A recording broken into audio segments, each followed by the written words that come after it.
You wouldn't say Elon Musk or Donald Trump were far right. Definitely not. But he hasn't been saying anything positive about gay people lately, has he?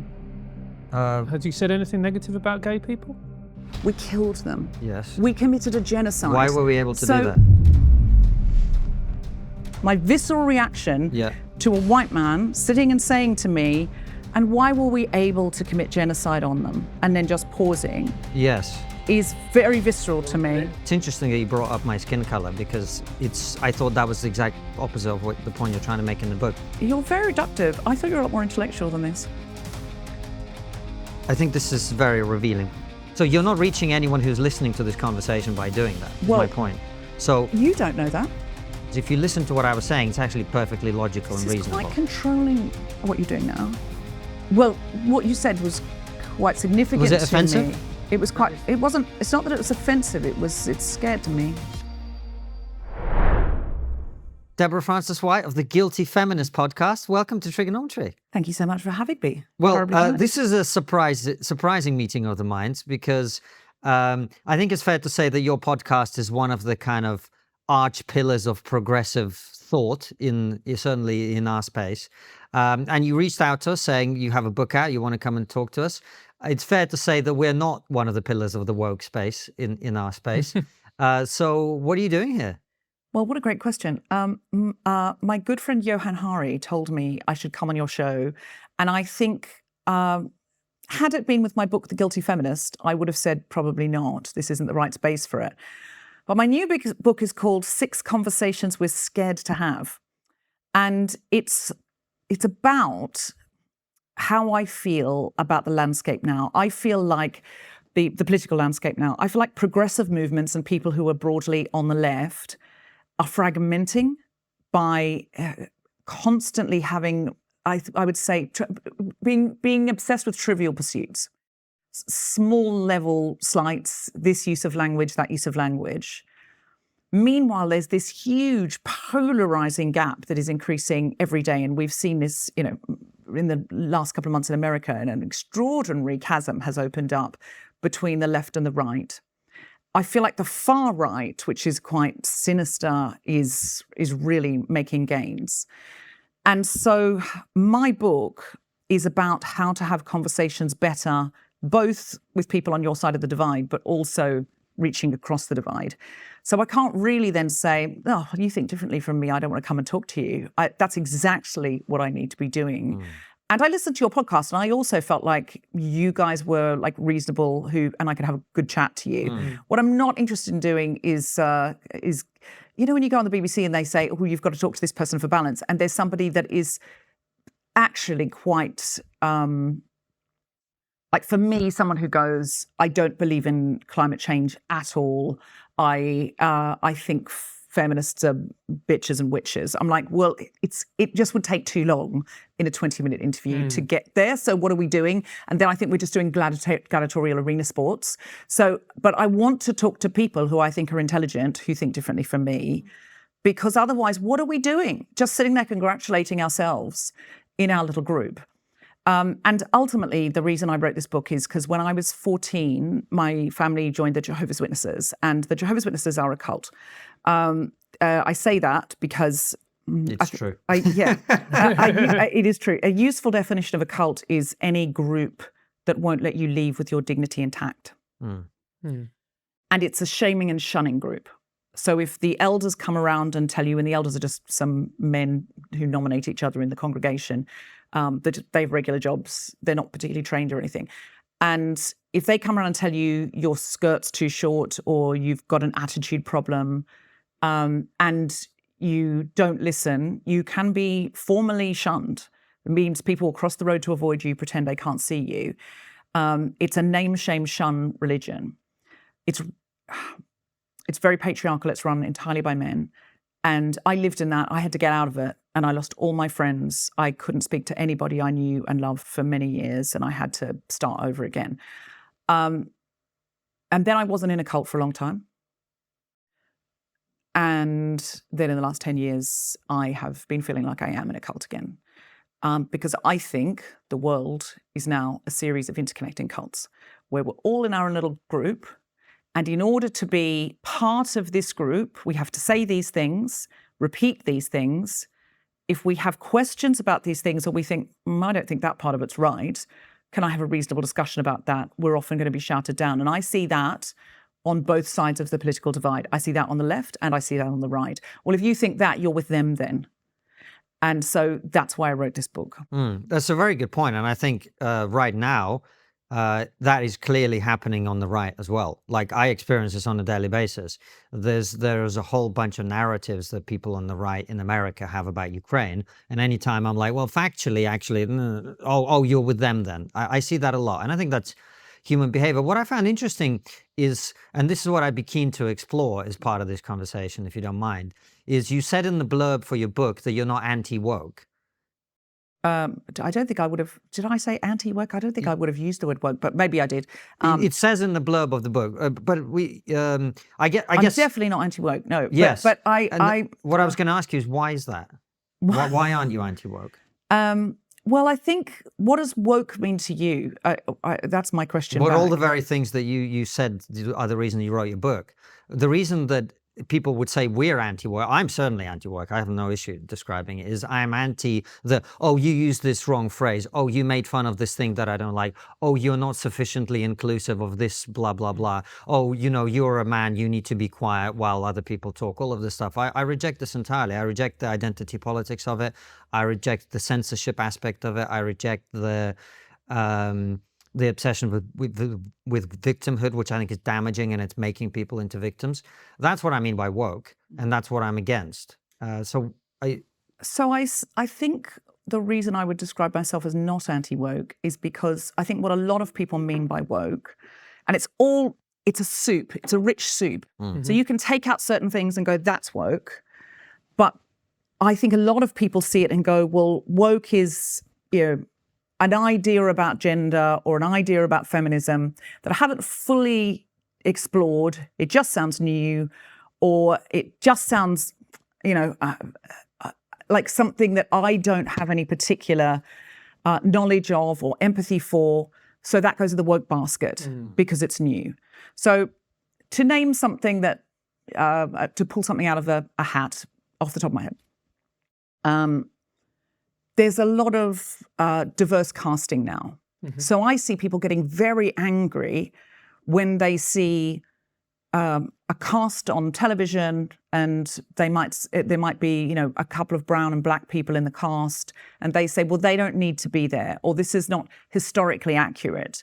And they get very, very angry about that. And I feel very strongly that we want our television to represent the people in our community. I live in London and I have very close friends, chosen family who are black and brown, some of whom are actors, and I want to see them on TV. They're brilliant. And I really notice that when it first happened, I might have noticed it. And then you get into a show and you don't notice. So even if something's set in Victorian times and you think, well, they might not have been black or brown, you just stop noticing and you just see that it's a great performance. And then the other thing is, when you look a bit deeper, you find out, of course, there were black and brown people in Victorian London at that time. And sometimes people say that person wouldn't have been black or brown. And historically, when you look into it, they actually were. So that's an example of something that I think people just go, woke. And I think, no, that needs more analysis, surely. Fine, but I there's a lot to quibble with there, which we can. But I guess to most people, I don't think your characterization is quite accurate. I don't think most people's view of what woke is this thing that they don't understand, but because it's new, they don't like it. It's more like suddenly we all have to pretend that if you say something that about your identity, now it's true. Like if I say I'm a woman, I become a woman in that moment.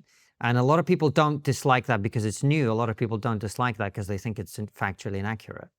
Sure. Well, that's a very, very big subject. And there's a very, very big, chunky chapter on that in my book. Mm-hmm. And I think that's something that... What's your argument on that?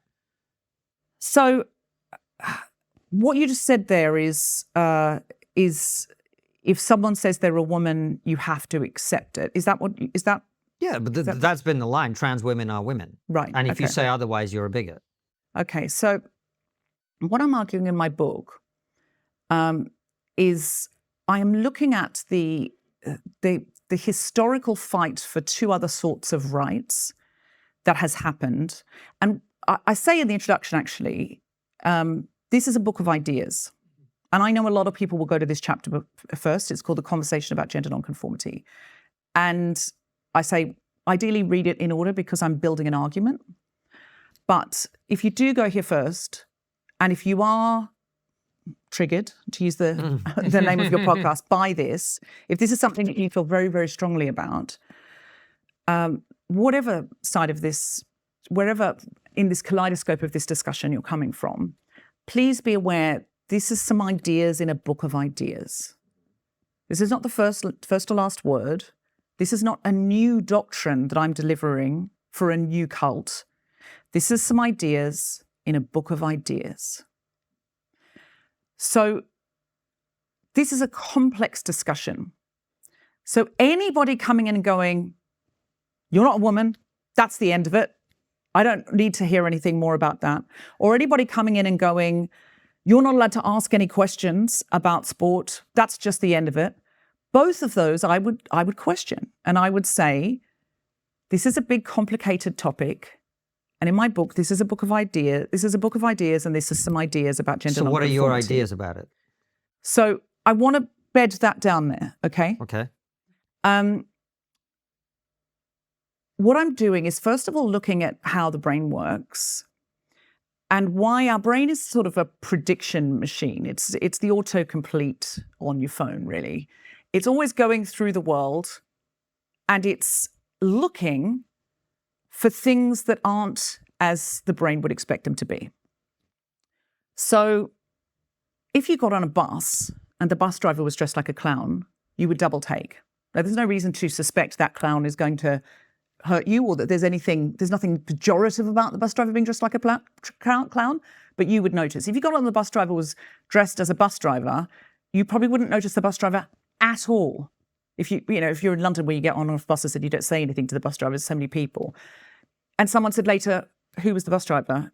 What'd they look like? You probably wouldn't know. But as soon as they're dressed like a clown, your brain goes, what? I've got questions. Now, the reason your brain can't do that every time, like a bus, like toddlers go, a bus driver. That's because they're still learning what's normal, what's to be expected. So we can't do that. Our brain's got stuff going on all the time and it needs to save itself for all this other work. So if it's what's expected, it doesn't remark. So if 30% of bus drivers dress like clowns for a year, you would stop noticing. I don't think I would, no. You I would continue to notice that they're dressed like for clowns. how long? For all eternity, because I know what a bus driver is supposed to look like. Interesting. Yeah. So your brain works different from other human beings then in that case. Because if we accept your premise of how people's brains work, yes. But okay. my assertion to you is that a lot of people have a standard that they expect that they learn at a certain point and they don't stop noticing things being different to that. Like if everybody started walking around naked, I wouldn't at one point go, actually, I don't remember a time when nobody. You see what I mean? I do, but I think there's a whole different bunch of semiotics that go with nudity that don't go with clown costumes. Fine. Whatever. Let's carry on with you, please. Carry on. Here's an example. In the 1960s, Mary Tyler Moore had to fight really hard to be allowed to wear trousers on screen because people still double taking at women wearing trousers. When women first started wearing trousers, women were arrested in trousers. Now, and I'll tell you, and it's because that's a gender signifier, and it repulsed people, it looked weird. Same as long hair. Think about a Victorian man. Have you got a picture of a Victorian man, Oscar Wilde, in your mind? How long's his hair? Pretty long. Pretty long, right. Why is short hair masculine? Any Can ideas? you take us back to the trans bit? Because I'm not following the connection here. Okay, so I'm taking you somewhere. Trust me, it's all right. We're getting there. Okay. So the reason short hair is masculine is because in the First World War, men went into the trenches, had to have short hair because of the lice. And then other men who hadn't been down in the trenches wanted to demonstrate they could be as masculine, they could have survived the trenches.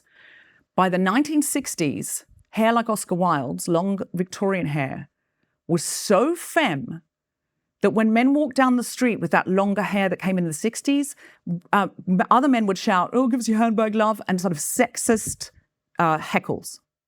So that's how long it takes to get something to be normal or for something to be seen as femme or masc. That's why I say if for all eternity you continue to notice clowns as bus drivers, even if you still had comments on them, you would start to edit them out because nobody now looks at a man with this sort of length hair and double takes, or looks at a woman in trousers and double takes, because as a society we get used to something.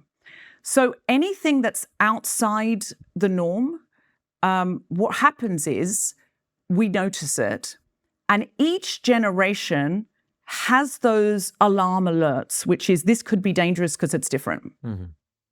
And we have that with gender. You can see it again and again and again and again. And we know it's arbitrary because women were wearing trousers in Asia for hundreds of years when Western women weren't. That didn't look, it's not something absolutely normal or natural. So what we have to do then is look at, is there any history of transgenderism throughout the ages? And I looked into this because I looked at Indigenous societies, and I thought, well, there will be some, people fear what's different. So there will be Indigenous societies where there weren't transgender people accepted.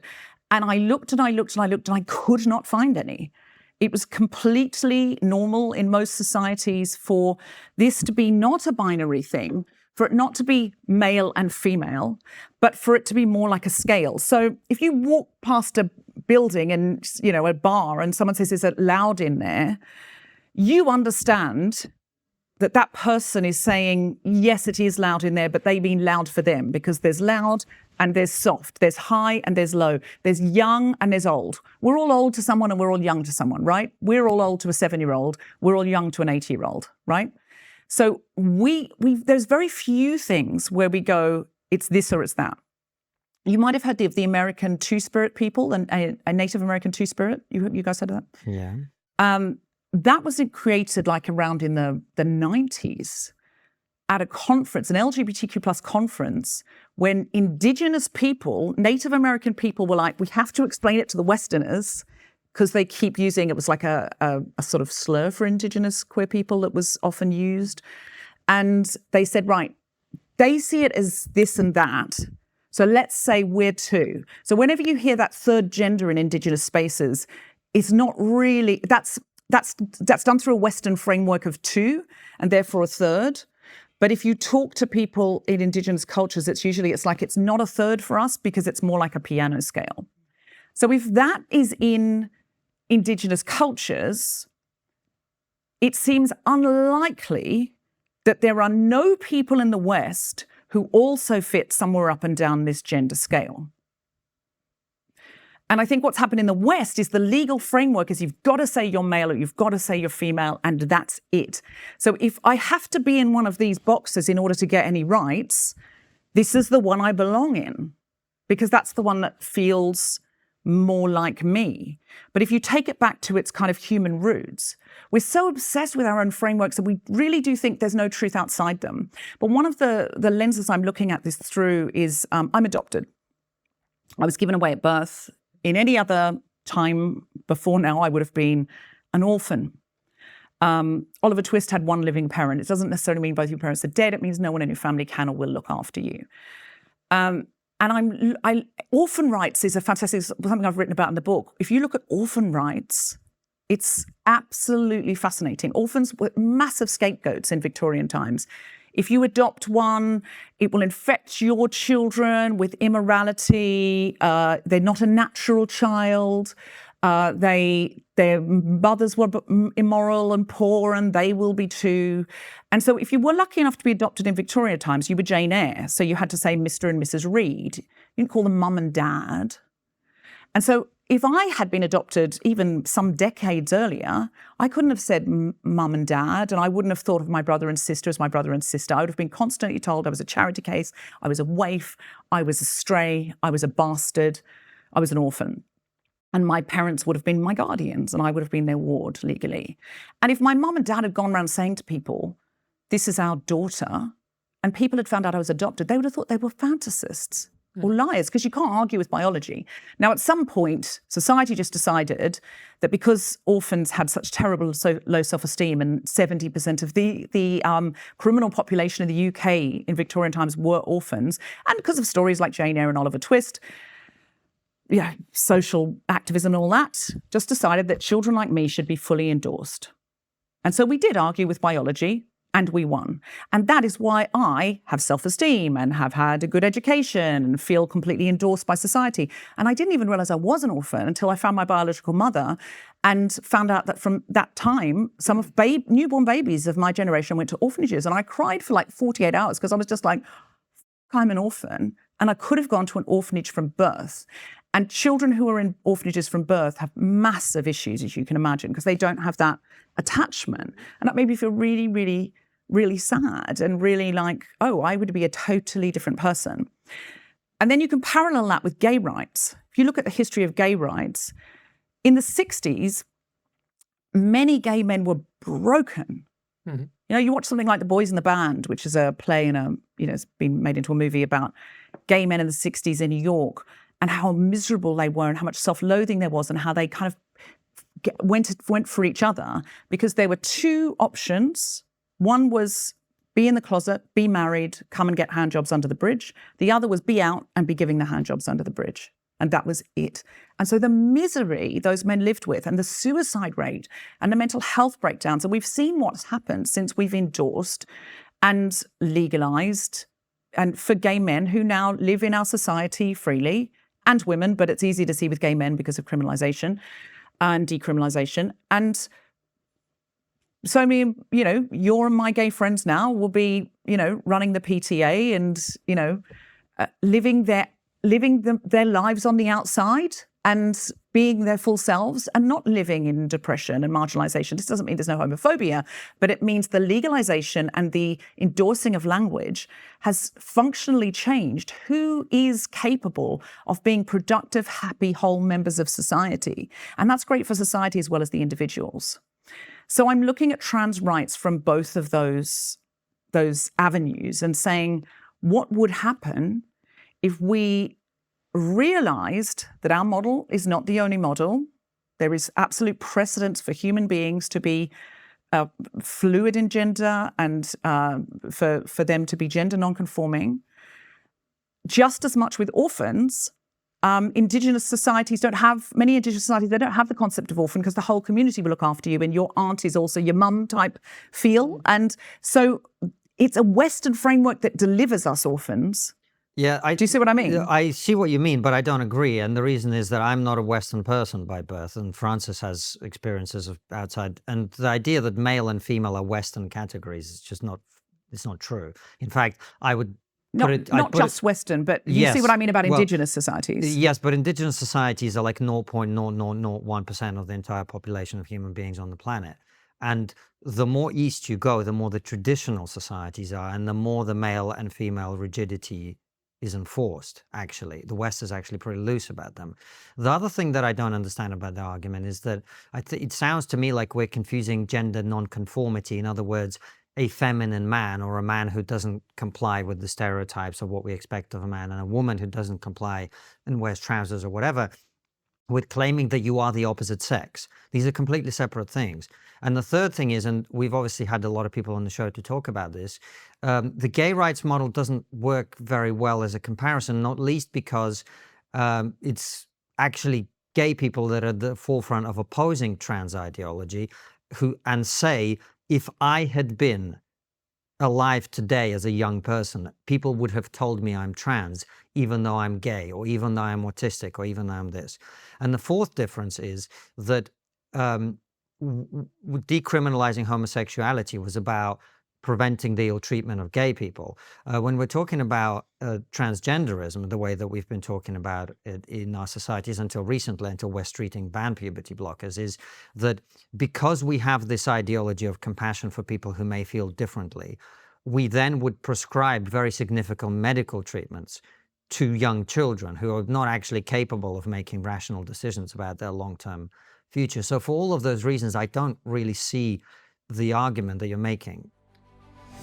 Let me introduce you to the people I work with to protect my family against financial instability, inflation, and turmoil. For me, one of the best ways to safeguard your wealth is by investing in gold, and that's why I trust the Pure Gold Company. With the world feeling increasingly unpredictable, markets are volatile, governments uncertain, many are turning to gold to protect their wealth and secure peace of mind. The Pure Gold Company works with people investing from £5,000 to over £5 million, and every one of them receives the same dedicated service, guidance, and security.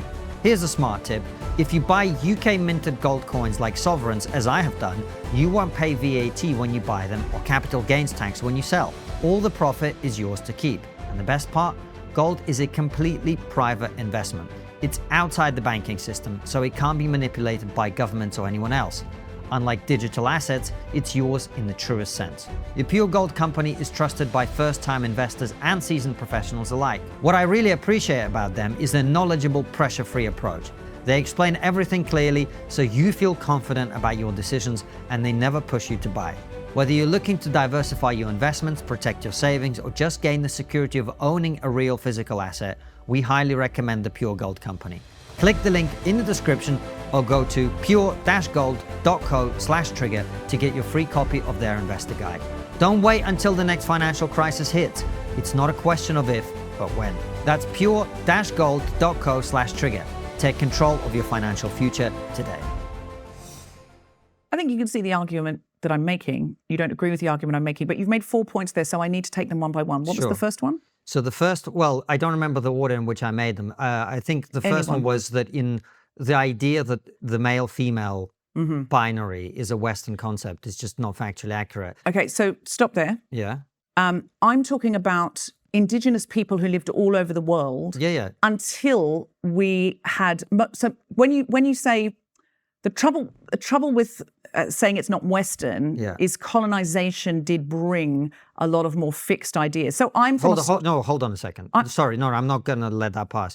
Are you saying people in the Duchy of Muscovy 2,000 years ago? No. But I only just started the sentence. So I said, for example, colonization did export a lot of very Christian, quote unquote Christian, not necessarily Christian ideals around the world. So my example was, I think it's hard to talk about the whole globe, but my example was in Australia. You may know Australian Aboriginals have the idea of brother boys and sister girls, and they are genderqueer people. But of course, when, let's be honest, white Christian colonizers came and turned up, they said that's not a thing and you're not allowed to do that.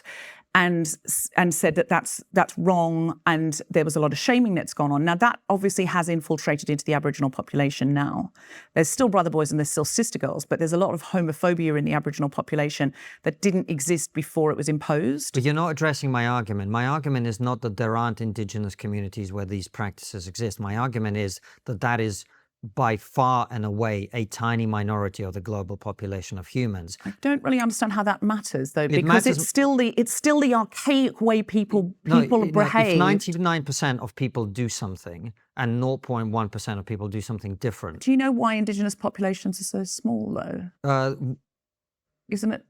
The point I'm trying to make to you is... Do you know why they're so small? Hold on a second. But do you know why they're so small? You're deflecting from the argument that I'm making. Not really. Yes, you are. The argument that I made to you is when you said this is a Western concept, I gave you examples. Yeah. For example, the Duchy of Muscovy or Russia 600 years ago. So when I say Western, I'm speaking because that's where I'm having the arguments, is in the West. Okay. Now, obviously, there are Eastern places too, but I'm talking about Western frameworks. It's unlikely I'm going to come in here in Kent and start talking about, Far Eastern concepts. I think you're mishearing what I'm saying. You made the claim that outside of the West, in indigenous societies, these things are very normal. And the point I'm making to you is, while it may be the case in certain tiny communities that exist... Hold on a second. That exist in certain tiny communities, bless you, Francis, outside of the West. There are also lots of other civilizations outside of the West where the gender binary that you were talking about as a Western concept is actually much more firmly enforced than it is in the West. In the Islamic civilization, in the Chinese civilization, in Russia, all over the world, in pretty much everywhere. So bringing up tiny indigenous communities does not prove the case. Okay, but indigenous communities tend to be I think it's more archaic. It's more what it was before we brought in all these religious frameworks. You're still talking about the Muslim world. You're still talking about an Abrahamic framework. Okay, what about the Chinese? I don't know. I haven't looked into the Chinese They enough about. represent 1.4 billion Sure, people. but if you probably looked into indigenous Chinese culture, that archaic before we had a lot of, China now is not a great example. I think you'll understand why, because of a fairly extreme regime with not great human Sure. rights. So I think what I'm trying to look at, if you really look at what I'm saying, is that there are other frameworks that are perhaps more human, that are more, What that makes are them less. more human? Well, they're less driven by controlling regimes You like or them controlling more, religions. I get it, but I don't think that makes them more human. If 99% of humans do A, it seems to me that A is more human. You must know, you're a bright man. I am, You thank must know, you're a public intellectual. You must know that 99%, given the recent population boom of people under draconian governments, under draconian binary religious ideals, doesn't dwarf an indigenous culture that has been there. Australian Aboriginals are the oldest indigenous culture in the world. Do you know why there's so few of them? We killed them. Yes. We committed a genocide. Why were we able to do that? Why were we able to do that? What are you implying? I'm just asking you the question. Are you implying because we're better? No. What are you implying? We were technologically far more advanced. That's what I'm implying. What's not clear about that? So you're saying... I'm saying we were technologically more advanced. Would you So you're disagree saying with we're that? superior to Australian Aboriginals? That's quite the opposite of what I'm saying. I'm not saying we were superior. I'm saying we were technologically more advanced. So how is that the opposite? Superior implies a moral quality. I'm not making any moral implication. You seem to be. But Okay. what I'm saying is... I think most people would hear it that way. No, I Again, you're a very intelligent man. How would most people hear that? most people would hear what I'm saying for what I'm saying, which is... Don't think they would.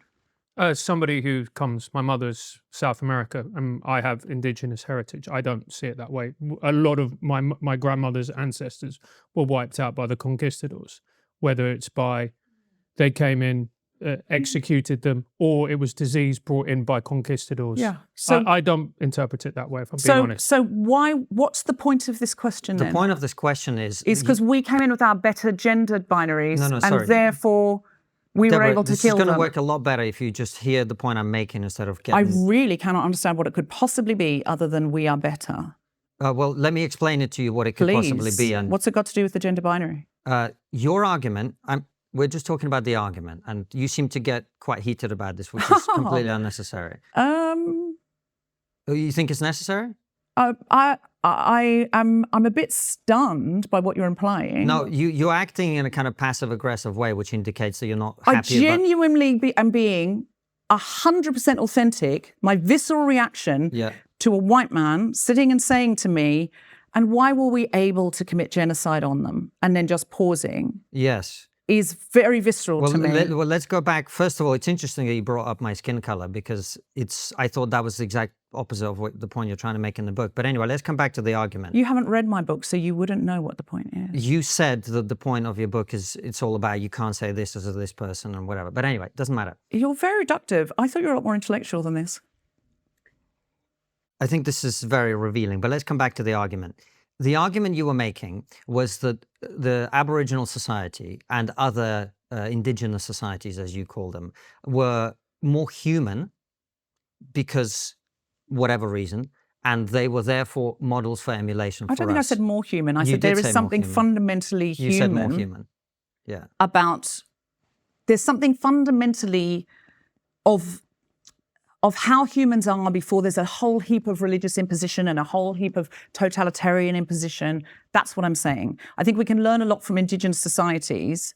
I don't think you can say there's fewer of them, therefore they don't count. That's not what I said. When they were...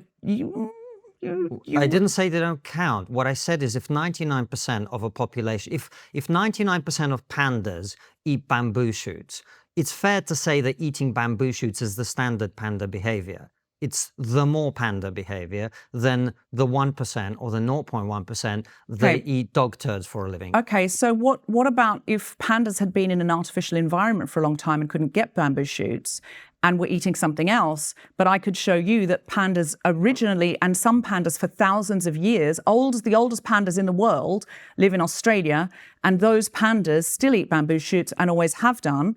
That would be something interesting for you as an intellectual, wouldn't it? So the fact that pandas at one point ate but something other than bamboo shoots. I mean, your idea that everything since the Aboriginals is an artificial environment. Well, those societies were artificial in their own way too. Yeah, I'm not saying anything as rigid as what you're imposing onto me. I'm talking through things and around things. Right at the top, remember when I said, this is some ideas in a book of I'm ideas. exploring your ideas with you. In a way, though, what you're doing is you're going, you've said this thing, and this thing isn't everything. And so I would love it if we could genuinely talk. I'm trying. And you could... I'm trying to address your argument, right? I gave you 4 arguments in response to the things that you said. And we've only really got to one. Well, yes, because you got upset at me saying something about the Aboriginals. But what were you meaning by that? What were you meaning by why were we able to... I already told you what I meant by that. Commit genocide. We were technologically far more sophisticated. And what's that got to do with it? Well, if a civilization is able to produce things like penicillin and the ability for its children not to die in childbirth, I think that indicates that civilization has something positive about it.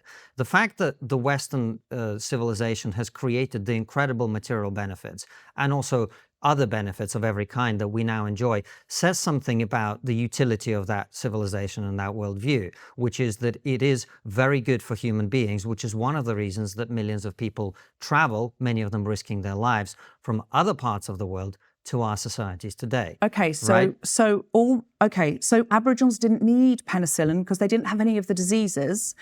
And they were living an incredibly brilliant nomadic life, so that what they would do is it would use a certain area, then they would move on, and then they would come back. So they didn't have any problems with holes in ozone layers, any problems with climate change, the incredible raging bushfires across across Australia right now. They didn't have that. So we brought in as more problems than we did solutions, right? Well, I don't know. I don't know that that's true. It depends which indigenous community you're talking about. If you look at Native Americans, for example, they were just as brutal as Westerners in many ways. They had slavery. They murdered each other on a regular basis. They went to war. All of these things existed. And they had, of course, their own diseases. It's a completely different discussion. No, it's not a completely different discussion. We brought the diseases that required the penicillin. Well, I didn't, penicillin but yes. was certainly not invented when we committed genocide on Australian Aboriginals. I don't understand your point. My point is we were technologically far more sophisticated. So this celebration of indigenous cultures as these possessors of all things of value from which we should now take learnings and apply them to our society, and that's why we need to give 12-year-olds puberty blockers, is not a very strong argument, in my opinion. That's not anything like what I said, though, is it? Well, that was the argument that I brought up. I right? really thought you were going to be open to me. I'm extremely open to you, but you have to are. make a rational argument that persuades me. Okay, so I made lots of really interesting new arguments you'd never heard before. I have heard lots of those arguments before. You haven't.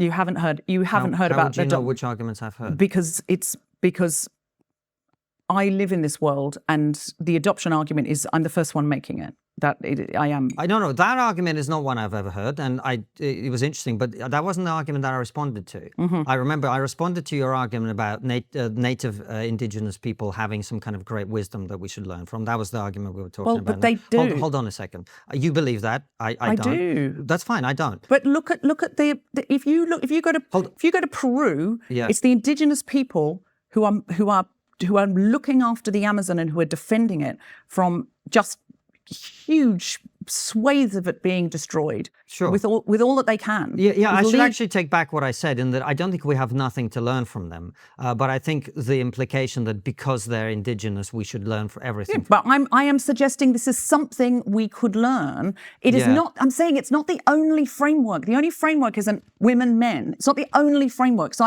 I'm demonstrating to you through my research that there are other frameworks that you may be interested in examining in case there's something interesting I'm aware. there. Yes, I'm so aware. how is it that they woke up and felt like that, but nobody now in the 21st century is going to wake up and feel like that? It's impossible. It's impossible that we all fit into one of these boxes. And the same people who don't like trans people saying I'm a woman don't like the non-binary category, which is an attempt to say, hey, I don't feel like either of these categories. Go, no, you can't be that either. You have to be in the one box we put you in. I've never said that at all.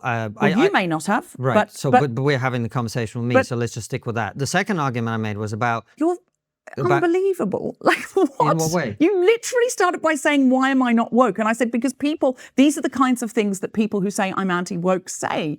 And you might not say that, but you do know a lot of people who are anti-woke say non-binary isn't a category.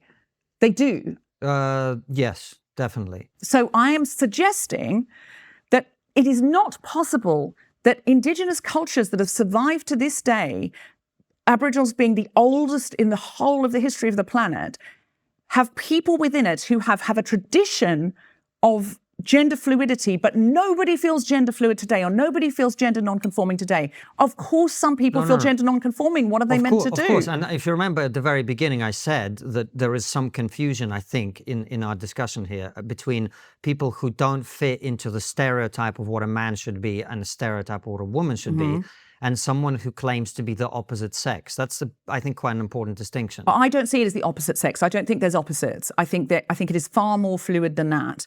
And I think... You don't think there's the opposite sex, so you don't think there's male and female? I just think it is more fluid than that. And I trust people when they tell me that is not how they feel inside.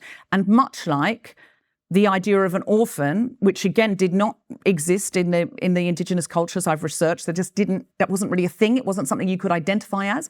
You were taken care of by the community. It's our framework that requires, I've got to feel like one of these two. And so some people have now said, can I be this third category? And then people go, no, you've got to be one of these two, and it has to be the one you say you are. And that makes people unhappy, the way it made gay men unhappy to not be able to say who they were. It's making them unhappy. And I don't understand why we need to scapegoat people who say that they're telling you. I definitely don't think we should be scapegoating anyone. At the same time, because we treat men and women in society differently, the claim that you're a woman has consequences, not only for you personally, but also for the rest of society. It entitles you to certain protections that men don't enjoy. It entitles you to access to certain spaces that men don't have access to. And that's really, I think, the big debate when it comes to adults. When it comes to children, there is a question about whether children are able to make these decisions in a way that the decisions that they make, which then have lifelong implications, particularly when it comes to medical Sure, changes. which I talk about in my book, that very, very, very, very, very few, tiny percentage of and it's not children, but of teens do ever seek medication, and even a tinier percentage of those have gotten medication. If puberty blockers have been given incorrectly, have been pushed on anybody, which they have, then that is malpractice, and that should be stopped. That is malpractice. But it's a logical consequence of the claim that if somebody says that they feel a certain way, then they are that thing. It's not what doctors who prescribe them have said to me. They've said that they only give puberty blockers if that young person is absolutely adamant and on the cusp of self-harm, and they just can't live any other way. It is just We've had not Hannah Barnes on common. here who did the BBC report into all of this, and she was told that at the Tavistock clinic some children were given puberty blockers, if I'm not mistaken, after 2 consultations. Yeah, well, I talk about the Tavistock Tavistock in my book. But what I'm saying to you is it's a logical consequence. But that is not a logical consequence. It's malpractice. Okay. Malpractice is 2 consultations and we give you... No, it's not a logical consequence. It's malpractice. And if we find that there's a hospital near here and there's been malpractice in, hip surgery, we don't close it down and say no more hip surgery for anyone. We say we need more safeguarding, we need more training, we need to make sure there's no malpractice. Far more people regret hip surgery than they do surgery to transition, actually. All right, we're about half an hour in, and Francis hasn't said a word. So how about you have This reminded me of my childhood, so thank you both. the issue that I have with wokeism is I think you're very accurate in the way you describe it as a cult. And by the way, like we've said before, we see the same things on the right, particularly when it comes to the right in America, where some very ugly things are starting to manifest, things that we both feel deeply uncomfortable with. But let's just focus on wokeism for the moment. The thing that I have the thing that wokeism really makes me feel really uncomfortable is cancel culture, which seems to be part and parcel of that particular ideology. And as somebody who has seen communism and the ultimate form of cancel culture, I find it deeply sinister. And the fact that it's marketed as being kind or progressive, I think is actually gaslighting. It's not kind and it's not progressive. I'll use an example. Joe Lycett, the very famous UK comedian, said that cancel culture has made the UK comedy industry a kinder and better place. It's done none of those things. To strip somebody of their livelihood and destroy their career and impact not only them, but their families, their children, I'd see nothing kind or better about that. So I have a chapter about this in my book, a whole chapter on cancel culture. And the problem I have with cancel culture is the same problem I had with being a Jehovah's Witness. The wisdom is dispensed from on high. If you don't agree with it, you're told to listen, to apologize. If you won't apologize, you kind of get marked. If you continue not to apologize and you're even though you're not really allowed to present your side of the story, and you can be completely shunned. And that's the same model as a high control group. And then we have to ask the question, what do we do if we know we have a predator in our midst? If I'm on certain comedian WhatsApp groups and women look out for each other and they say, look, this happened to me. It was an unpleasant experience. I don't want to say anything about it. He's quite a powerful comedian, but I just want you to know that if you are in a car with him or you might want to get a lift with somebody else. So that goes on all the time. We tell each other, don't want to say anything about it, can't prove it, but we give each other those heads ups. And because, say, Joe Lycett's talking about the comedy community has for many years before the Me Too movement, it was just a free-for-all. There was literally nothing you could say. Even if you made a sort of mild remark about, I remember doing it, about things being harder for women or there being no women invited onto this bill, even though so-and-so and so-and-so were free and they're very well known to be good. You would be, I was basically shunned once in Edinburgh for saying something like that about an improv thing. And people would not talk to me in the bar because that was the stranglehold. Anytime you get a kind of absolute power model, that power will be abused. And that power has been abused and it was abused. So I think the Me Too movement was very important to address that. So what do we do when there's a predator in our midst and the law doesn't really want to do anything about it, or they say, well, there's no evidence for that, or there's no will to do anything about it, or you can't prove it?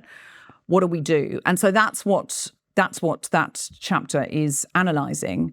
But ultimately, there's a whole section I've got on jurisprudence and how there's a lot of evidence that prisons are really, they're sort of an overhang from Victorian times when we warehoused people we didn't know what to do with. So you'd put children in the orphanage and you'd put poor people in the workhouse and you'd put people who had mental health issues into a sanatorium and throw away the key. And prisons are sort of the only one left. And certainly there are some people who need to be taken away from society because otherwise they will really hurt people. But most people are better off with community intervention. Because otherwise what happens is you take someone out of the community who was causing trouble in the community or hurting people in that community, you put them in a place that is totally lacking in empathy. And so their problem was they were lacking in empathy. You put them in a place where they are brutalized, where they are, even if they're not physically brutalized, they're emotionally brutalized. Then you say, okay, you've done your time, and we now, having made you less empathetic, put you back into that community. We know that community intervention is better. And crime doesn't go up. So I talked to a really interesting guy called Jared Bartle, who's a jurisprudence expert in Australia. And he said during COVID, they let a lot of people out of prisons and gave them ankle bracelets and, did community intervention stuff instead. And the crime rate didn't go up at all. Most people are much better off in their own communities. And so what the problem with cancel culture is we go, we don't want that comedian in our midst anymore. So we shun him and he goes over there. Where does he go? He doesn't leave Earth. So if he is a predator, he's now going over there to do predator things. He's not left. He's just, you've moved the problem on over there. But now he's getting more and more and more and more bitter, and he probably hangs out with the 2 or 3 other guys who are in the same position. They exacerbate each other. They get less empathy, not more. What they needed was more empathy to go, don't do that. That's really horrible for them. And then they get sidelined in the comedy community. So you make the problem worse, you just shift it over there. So what we need in the comedy community, I think, is community intervention. If someone's done something criminal, we need to act on that. But if someone hasn't done something criminal, they're just making life awful for the people around them, then we need community intervention. Ask 10 people to define capitalism and you'll probably get 10 different answers. It's a word that gets thrown around constantly, but how many people actually know what it means? That's why I've been watching the free online course from Hillsdale College called Understanding Capitalism. In 7 lectures, it breaks down not just what capitalism is, but also why it works. I found the course does an incredible job of making complex concepts like the market economy understandable. You'll learn about the role of profit and loss, why capitalism depends on private property rights and the rule of law, and why, despite what you might hear online, capitalism is a system that encourages morality, not undermines it. And this is just one of over 40 free online courses that Hillsdale College offers. You can learn about the US Constitution, the Book of Genesis, the Roman Republic, even the history of the ancient Christian church. Go right now to hillsdale.edu/trigger to enroll in this course, Understanding Capitalism. There's no cost and it's easy to get started. That's hillsdale.edu/trigger to enroll for free. One more time, that's hillsdale.edu/trigger. But I think the problem is, and we've had many psychiatrists talking about this, when it comes to sex-based crimes, it is pathological. It's very likely that if you are a sex offender, you're a sexual predator, you're a rapist, it escalates and you will remain like that for the rest of your life. We had Dr. Steve Peters talk about this. So if somebody is a rapist, I don't think that's the same as I'm not saying it is, they're difficult. There were lots of men in comedy before Me Too, and some of them still do, but who were kind of predatorial. I think that's that's what I said. If it's something criminal, we need to work on that. We need to actually get that sorted and get that solved. That person does need to be removed, and whatever rehabilitative work can be done should be done. I think that our whole justice system is screwed in that way, and our whole idea of prison making anybody get better is absolutely screwed on that. I think that's a whole dismantling of a system. But there are all sorts of things on the spectrum there. Again, it's a spectrum. It's not you are or you aren't, you're in or you're out. And so I think cancel culture, a lot of people who are abolitionists and want to, don't like prisons, don't like the way the police operate, are really, really happy to have some quite brutal cancel culture moves made. And I think they are at odds, aren't they? Yeah. To me, and this was my problem with Me Too, not at the beginning, but where it ended up, where I had a friend who was in the comedy community, who was in the comedy industry. He's no longer in the comedy industry, and I'm not using his name. But he was effectively cancelled because women said that they felt awkward around him, female comedians did, because he stood too close to them and talked to them.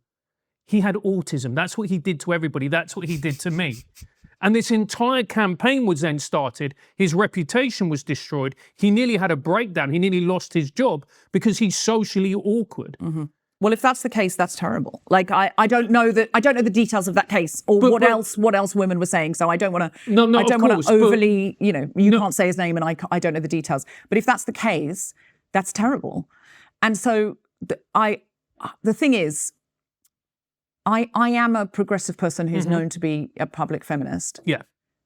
And it got to the point where I couldn't do the kind of work I'm doing anymore in that space without saying what's going on with cancel culture.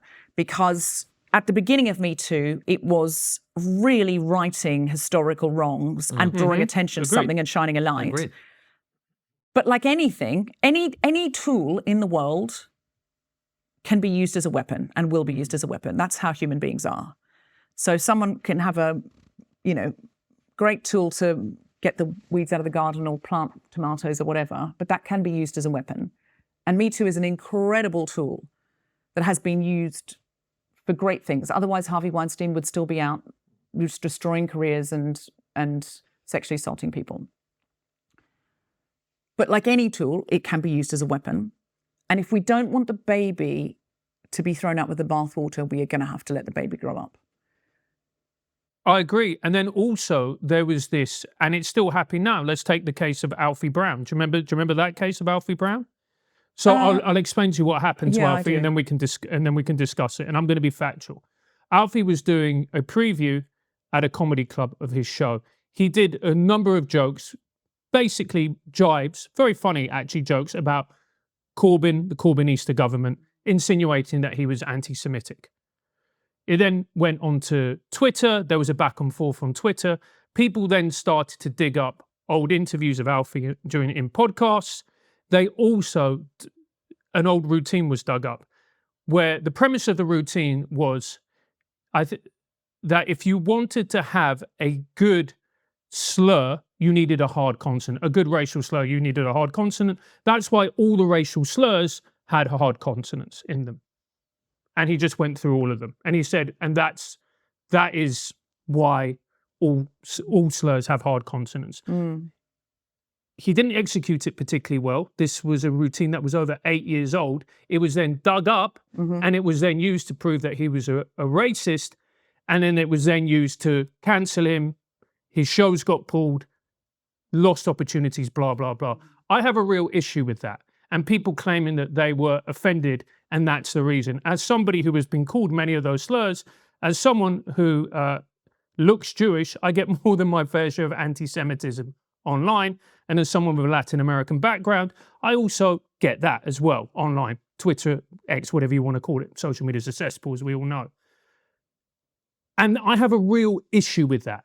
I have a very, very real issue with that. That suddenly you can claim to be offended by something that happened years before, and then use it to destroy somebody's career just because you felt offended. Well, I'm going to go on a large limb here and say I don't think Alfie's career is destroyed. Alfie's a working comic. He's doing all right. No, he lost a lot of opportunities at the time. Gigs were cancelled.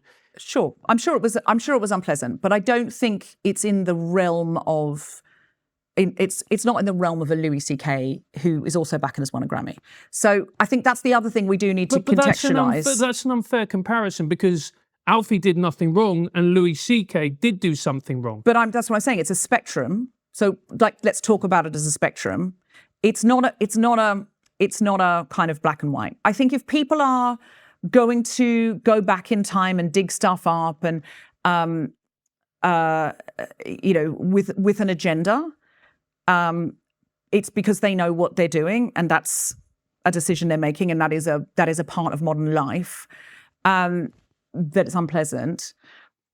In terms of, I'd say it's more than unpleasant, Deborah. It's more than unpleasant. It is reputation destruction. I understand what you're saying. I'm just trying to think it through. I think. Okay, fair enough. I think it's, as I say, Alfie's working, and Alfie's very successful. I think it's not as it's not like a permanent cancellation.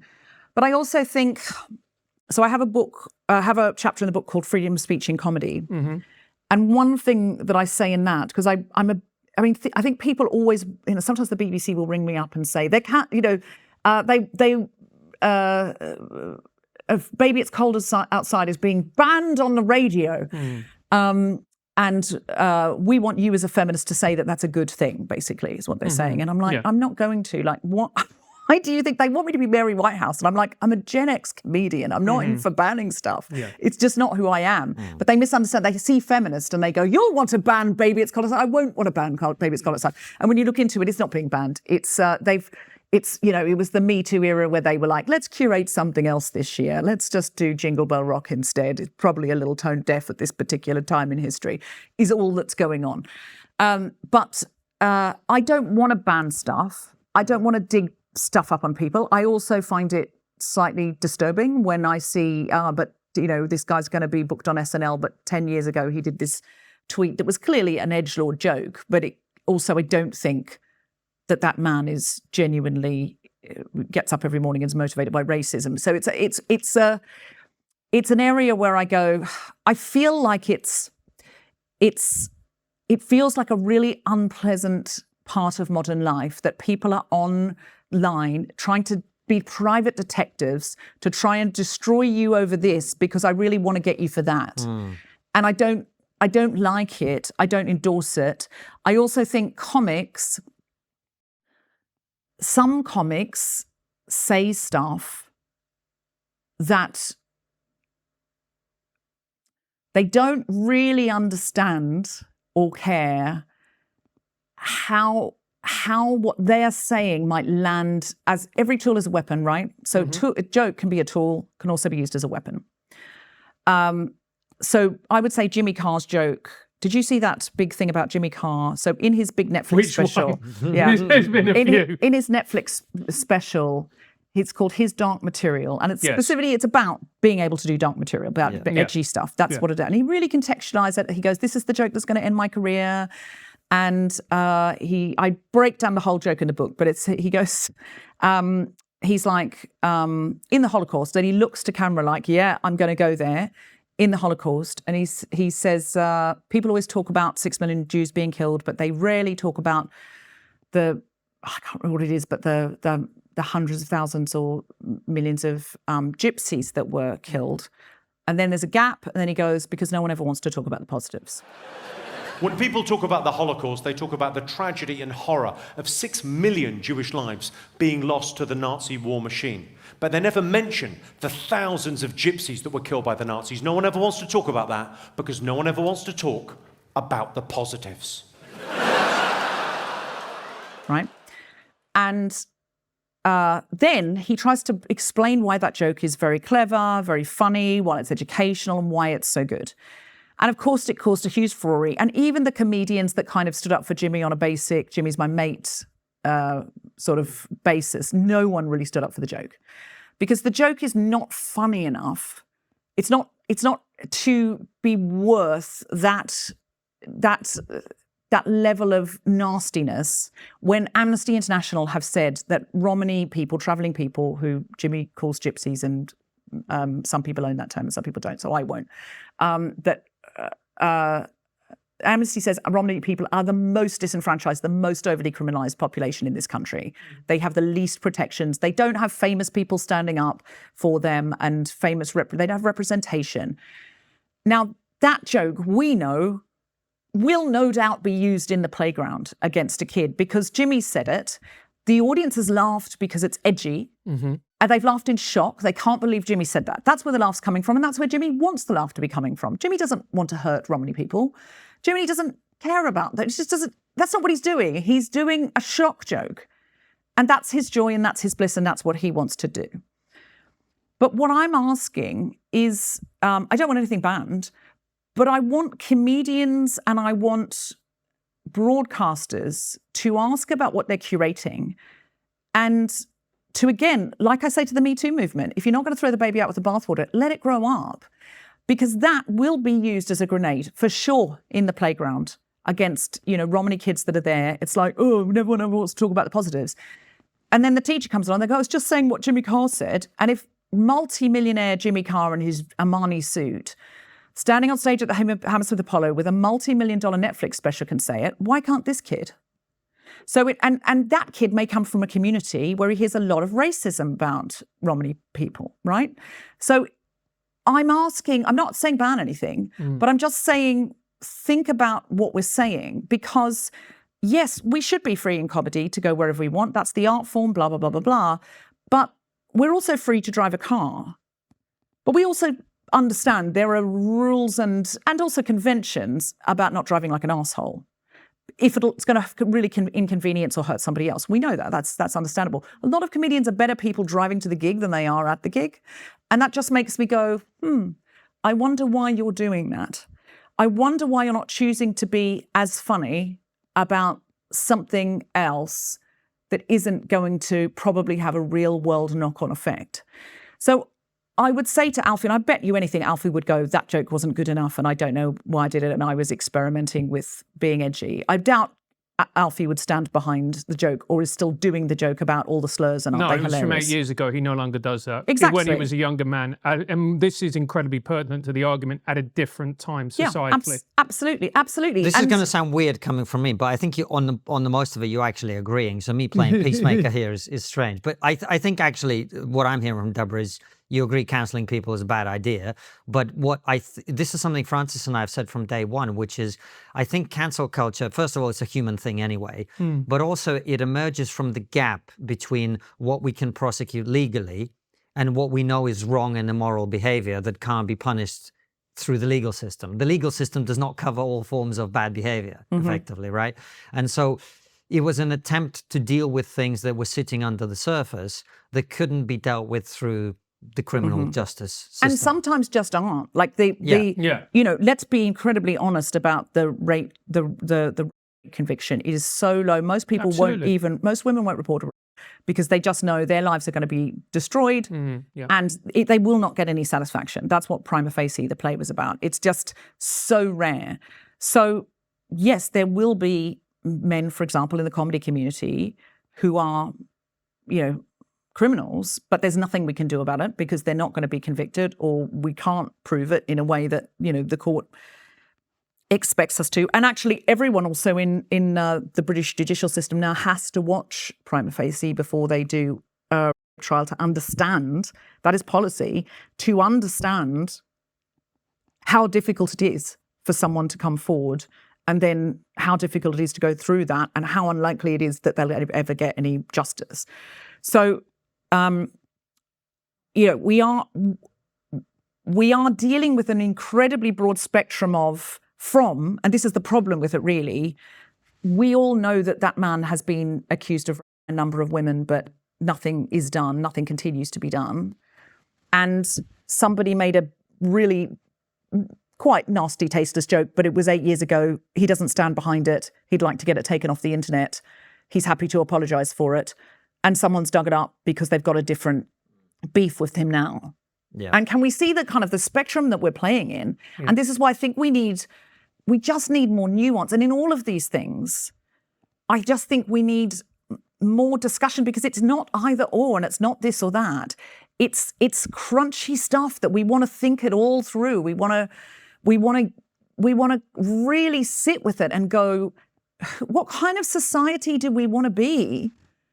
And we want to take into account all of these things. We do want to take into account how Indigenous people lived and if there's anything we can learn. And we do want to take into account that comedy is crunchy and contravening norms is something that comedy has always done. But society has changed. And now, it used to be that Lenny Bruce would say the unsayable, and there was one space for that, and it was a basement comedy club. Mm-hmm. And now, look at the internet. What is unsayable? There's nothing that you're saying that's so edgy that isn't said every single day on Reddit. You do not need to perform the service of saying the unsayable every day anymore. People are saying all sorts of nasty stuff. And I think, the idea that comedy is for, we've got to all be transgressive in this space. I'm like, the most transgressive thing now is to be not transgressive, actually, when you look at people's daily life and what they're looking at on Pornhub and Quora, Reddit, and, all of these different spaces. If you're still on X, bloody hell, like every unsayable thing is being said all of the time. Well, the left did a thing about it obsessed with virtue signaling for ages, which is signaling how good of a person you are.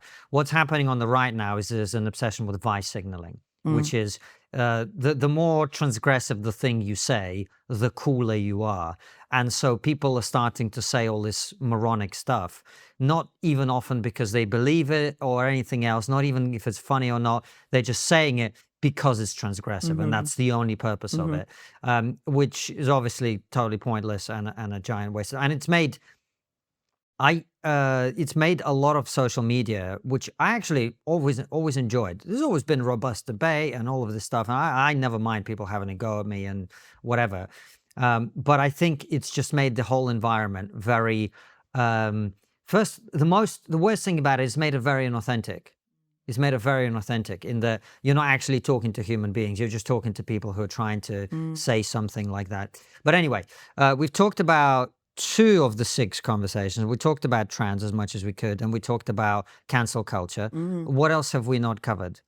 So the first chapter, there's some interesting stuff in there about how modern life is modeling cults. And one of the things that's said a lot is just picking up on what you said there is that people often say the internet makes us less empathetic or social media makes us less empathetic. And there was, in fact, a study done in 2009 that said people are getting less empathetic. And actually, when you look into it, and I've broken it down in the book, it didn't really prove that at all. But it you can read about it in the book. But what I'm arguing, there was another study. It didn't say that the internet had made it; just posited that, but it didn't actually look at that. And then there was another study that looked into it and found that social media made children more empathetic. And so I started looking at that, and what I discovered and what I'm arguing is that every single day, social media, which we think makes you less empathetic, it's trolls and keyboard warriors, every single day, it demands that you be more and more empathetic, but to fewer and fewer people. Yes. Yeah. So one thing I argued against in 2016 when it came up. So I started the Guilty Feminist in end of 2015. 2016, it was kind of in full swing. And this men are trash hashtag came up. And I was like, guys, what do you think a 14-year-old boy who's just trying to figure out how to be a man, I don't know, he's a nice guy, or he isn't in his little self, but he's probably just a little complicated person who isn't anything yet. He's just figuring out how to be a human being and how to be a man. How is that landing with him? I'll be honest with you, Deborah. As someone who was in their mid-30s at the time and has always, I'm not saying that I've succeeded, but I've always tried to be a good person and do my best. That really pissed me off. It pissed me off because what I was saying at the time was, okay, so there's again, it's not binary. I don't really believe in this sort of it is that or it isn't that. We're all on a spectrum. We're all flawed. We're all doing our best. There are some people probably on polar opposites who just get out of bed every day to make other people happy, or some people who are blatant sociopaths and who psychopaths who are not empathetic at all. But most of us are in the middle. We've got some love, we've got some fear, and all the other emotions are those 2 emotions in costumes. That's what I think. It's just we're all trying to struggle through. So for me, a 14-year-old boy hearing that, just to use the most extreme example probably, I feel like what he's hearing is you can't be any better than you are on your worst days. And if you're on your best day and you're really trying hard or you advocate for somebody else, it doesn't really matter because we're going to see you as trash anyway. And I said at the time, and I said it on other people's podcasts, I was begging people to stop using it, begging feminists to stop using it. And I think they were kind of riding high a little bit on what was happening in the world. And, there was a time of, a little bit of getting our own back. I think that's what was going on at that time because women had felt not listened to, not heard. It was before Me Too. All we'd had is a march. If we'd even had a march then, probably hadn't even had a march then. Did we have our march 2018? So we probably hadn't even had a march. It was such a time of kind of clawing for something. But I was saying at the time, that 14-year-old boy, that's what he's hearing. And guys who are really bad, who hurt women, when they are caught, I know this is true, psychologists, and also I had somebody in my show from the government where they specifically work on this problem. This is absolutely true. Men who hurt women, when psychologists work with them, truly believe that all men do it or want to do it, but just aren't man enough, quote unquote. That's what they think. So when you tell men are trash, the ones who do hurt women are hearing that and going, yeah, all men are trash. So when men say to me, not all men, I go, yeah, we know. 100% of the men I've been with have not killed me. I know. I live with men. I work with men. I get in a cab. I know it's not all men. I want men who are basically good guys who wouldn't hurt women to tell the other ones, not all men, because the ones who do hurt women, they think it is all men. They're the ones you need to tell. You don't need to tell me. I know it's not all men. I think it is the minority of men who are violent towards women. And by the way, male-on-male violence is much higher than male-on-female violence. It is a male problem. But the truth of the matter is, if men stop killing, killing would stop. Very, very few deaths are from women, and generally it's either women in self-defense or in coercive control situations under the grip of a man. That's the fact. So it is not all men. Please tell the men it is. It's not all men, because they don't hear me because I am the other to them. We'll get you back to the interview in just a sec. But first, imagine this. You're walking down the street. There's a giant billboard with all your personal details on it. Your passwords, your credit card numbers, your bank logins. Just there for anyone to see. Sounds insane, right? Well, that's basically what you're doing every time you go online without ExpressVPN. Whether it's using dodgy airport Wi-Fi or grabbing a coffee at your local cafe. If the network isn't secure, you're leaving yourself wide open. Hackers don't need to be evil geniuses either. A smart 12-year-old with cheap gear could steal your data. So not me then. That's why I use ExpressVPN. It creates a secure encrypted tunnel between your device and the internet, locking everything down tight. And the best part, it couldn't be easier to use. Open the app, click one button, done. It works on your phone, laptop and tablet. Even when I'm traveling, I know I'm protected. Secure your online data today by visiting expressvpn.com/trigger. That's EXPRESSVPN.com/trigger to find out how you can get up to 4 extra months free. One more time, expressvpn.com/trigger. Sorry, do you have a point? No. The point that I was going to make was that the thing that I knew was going to happen was there was going to be a backlash. There is only so long you can tell a group of people that they are wrong, evil, stupid, disgusting, simply through the fact that they have these immutable characteristics before they turn around and go, you know what? F you. And I see Andrew Tate as part of that backlash, if I'm being honest. Well, And by the way, I am no fan of Tate. I want to make that absolutely clear. But to me, when people go, this is awful, of course he's awful. That is a symptom of a backlash. Tate isn't the problem. The problem is what is underneath that has given rise to his prominence. I would suggest that we cannot blame feminism for the manosphere. The manosphere is far too... I'm not blaming feminism. I'm blaming all men are trash, and that kind of punitive, vengeful movements have created a backlash. That's my argument. I would say that misogyny is a deep and vast mine, and I don't think you can really blame very recent feminist marches and some hashtags for it. It's much deeper than that. Andrew Tate is much deeper than that. It hasn't helped, I'll give you that. And I was saying it all through that. I was going, those 14-year-old boys now, they were 16 then. How old are they now? Going to be 24, 25? Yeah. And a lot of them are looking to Jordan Peterson. A lot of them are looking to Andrew Tate. And that, to me, again, is a spectrum of manospheric ideas. And then that bleeds into Zuckerberg going, we need more masculine energy at Facebook. I've worked at Facebook. They do not need any masculine energy. It's interesting you bring up Jordan and Andrew in the same sentence, because I actually see the distinction between the two of them as very telling.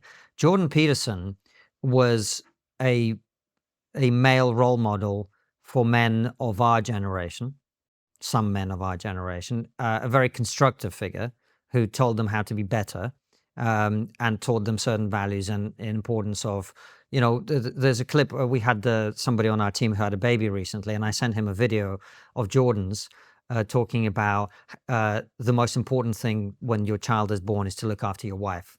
That's your job. That's your number one job. So he had a very positive impact on young men. The next generation's male role model is Andrew Tate. And I think that difference and that negative evolution is precisely the point that Francis is making. I never really felt that the all men are trash thing was an attack against me, but there are a lot of young men, younger than us, who did feel that. And that thing you're talking about vengefulness, it's a thing that we find very off-putting about the right nowadays, particularly in America. They're like, oh, now we have the power, and now we're going to show them. And And that's exactly what men felt, when a lot of men felt, especially young men who are not as advantaged as people like to pretend in our society. We've just had various reports come out about the fact that the gender pay gap now works the other way and all sorts of other things. I would like to see that. Yeah, but you should look into it. I would like to see that. Yeah, you should look into it. So the point I'm making is that evolution from Jordan Peterson to Andrew Tate is exactly the thing that Francis is talking about as the backlash. Do you not think Jordan Peterson has missed the turn off now? I've seen him say some really unpleasant things about women. Like what? Oh, just that men can't control insane women, that kind of thing. It's I mean, no one can control insane women, that's for sure. I mean, do you not find that? No one can control insane men either. Insane people are quite difficult to control. Well, yeah, but it's said in a context of, that's what they like. You can find, if you Google Jordan Peterson quotes about women, Google you'll find anyone's quotes, you can find things that you're I not have gonna seen like. him say stuff that I find unpleasant. I know Jordan very well. I've been on tour with him. I've seen 10,000 people turn out for his shows, well dressed, and I've seen him talk to the people who come to his shows afterwards, and all of them to a person say, "You've made me a better person. Here's the girlfriend I met because of you," etc. He's made an incredible positive impact on I'm not saying millions he of people. has. I'm not saying he has not said anything wise. I'm saying I find it kind of a bit scarier sometimes when somebody has this sort of respectability element of, look at all my well-dressed fans, and then they can start to say almost anything because they have Jordan's done quite convinced the people. opposite, though. He's become far more considerate and careful over time. Maybe I missed that phase of Jordan, and Yeah. I'll look back into it. But I've seen things that I haven't got them to hand, and I don't want to be misquoting. Okay. But I've seen things that have troubled me about Jordan Peterson. Yeah, oh, I'm sure. And- I'm sure. But that doesn't mean he's a bad person. It just might mean that you have a different view of things, right? You and I have a different view of things, but it doesn't necessarily mean that I come away from this conversation thinking you're a bad person or you hate men. Well, I hope Likewise, the other way around, right? So what I'm saying, the point I'm making is not, Jordan's human. I'm sure he said things that you don't like. I'm sure he said things I don't like. But on balance, he's someone who's made a huge positive impact on men. Andrew Tate, I see, is very much the opposite of that, right? And the point Francis is making is, I think there's a lot of truth to the idea that this constant, the thing that you were against, the thing that you were speaking against, is what's created that shift. So that now we've gone from Jordan Peterson to Andrew Tate. I think it's a lot more sinister than that. I think I don't think it's helped, and I opened by saying this didn't help. No, I No, agree. we This agree. did not help, and the constant them and using, the cult like them and using, and I do see this on both sides. Definitely. I Absolutely, see yeah. it. I see it across the board, across the political scape, and I feel like my side is the progressive left. Yeah. And therefore, I want to keep my own house in order. Mm-hmm. And I also think the progressive left are meant to be empathetic and helping other people up. That's the whole name of the game for us. What are we doing? Saying anybody is trash. It's dehumanizing. I don't Absolutely. know why we're doing it. And I fought against it for years. And I feel angry that it has exacerbated the situation. However, I also think when you look at Project 25 and the Heritage Foundation in America and the rise of the trad wife and the increasing unpleasantness of far-right politics that is rising up, and Elon Musk trying to buy elections across America across Europe for the far right, I think it's just so much more sinister. The Andrew Tate of it all is so much more sinister than, well, if you're going to say we're trash, we're going to build an uber misogynist. I think there's so much else driving it and going on, and I think it's a little cosmetic to say So what is it's the driving it, fault do you of. think? Honestly, I think I had a really interesting conversation, which is in the book. I've got it as an interview in the book with a guy called Neil Datta, who is the head of the European Forum for Sexual Reproductive Rights in Europe. So it's European, obviously, in Europe. And so it's basically a forum, and he gets all the MPs that care that women have. It's really that women have access to birth control, abortion, and cervical smears, for stop cancer, and, just basically that kind of package. And it's basically, he explained to me, and then I looked into it, and this does check out, that around 2012, there was, I mean, I don't know how much I really want to say about this, and maybe I should just let people read it in the book. But basically, there was some Christian far-right nationalists who got very angry that they were losing, based on the fact that both the UK and France brought in equal marriage. And it was around that time, and they went, okay, if it's the mad Scandis, the Danes will marry a chair. That's nothing to do with us. But when it's the United Kingdom and when it's France, we've got to do something here. And they came over and they had a forum in, they had a sort of conference in the UK around 2011, 2012, that time. And they said, we got to stop asking what do we want, and we've got to start asking what can we get. Because if we come into the UK saying no abortion, anti-gay rights, we'll be laughed at as crackpots. And one of the questions they asked was, what do feminists disagree on? And do you know what they came up with? Trans rights. But there'd always been a little bit of a, back to the 60s. Is that gay rights? Is that queer rights? Is this, How's does this it belong in related to Andrew feminists? Tate? Sorry, I don't follow. So it's all part of the same sort of bubbling up of this is not how we want it to be. And I think there's you can really draw a line between the kind of bubbling up of this extreme misogyny and at the same time that Heritage Foundation family values. And there's evidence that the Heritage Foundation are funding the trad wives. Like, do you know that ballet farm? Yeah, I'm Ballerina familiar farm? with, but I forgive me, I'm genuinely not being It's just difficult. like I don't follow how Andrew Tate comes from that. I think it's just like a landscape. Well, here's an example. Andrew Tate has now been given he was here somewhere in He where was in Florida. Florida. He's been moved to Florida, but he was moved. No, he wasn't moved to Florida. He was granted leave by the Romanian courts, and he's a US citizen, so he went on holiday to Florida. I thought that was somehow given to him by Trump. Or... No, it wasn't. Okay, Trump well, wasn't aware. No, I think Deborah's right. I think the Trump administration put pressure on Romania to release him to be able to go back that's to what the I US. thought happened. I'm that's pretty what sure I that thought is what happened. happened. And that's what I read. And one must always check one's sources on the internet. But that's what I read. And I think that is accurate. But and it just feels like a sort of rising tide to me. Okay, let me give you a different version, because that sounds just a little wishy-washy, but actually what you're getting at, I think, is not inaccurate. A right-wing person, of whom I know many, would say that what you're describing is a reaction to progressive overreach.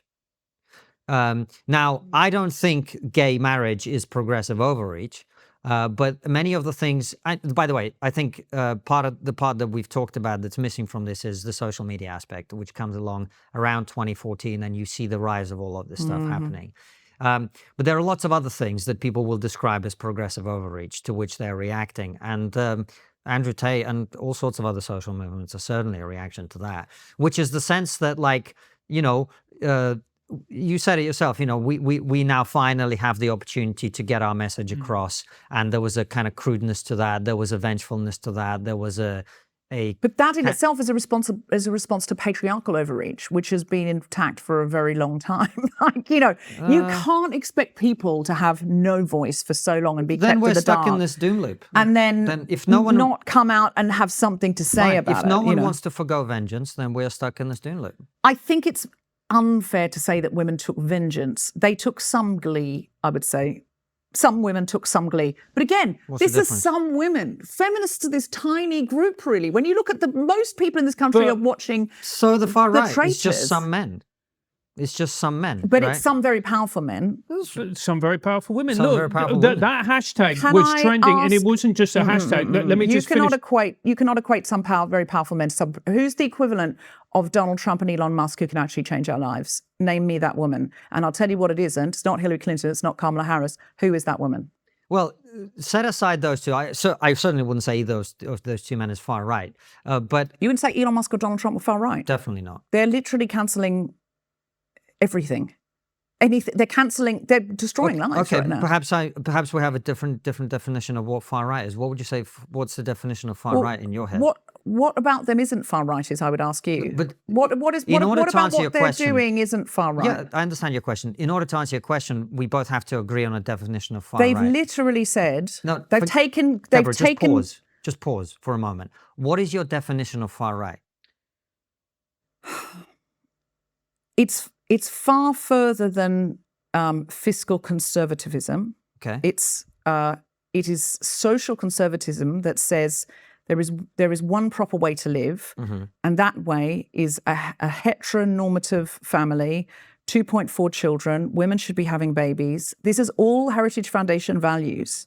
This is all Project So this is 2025 far right. staff, and this is well. And also, if you don't agree with this, here's an example of something far right that Trump and Musk are doing. If you don't agree with this, if you go to if universities allow illegal protests, by which they mean protests, the students will be instantly dismissed. This is what the American government are saying. If so, you're at Harvard, you want to protest, that government decide that's a legal protest. The students will be instantly dismissed. If they're foreign students, they'll be sent home. They may be arrested and imprisoned, no matter where they're from.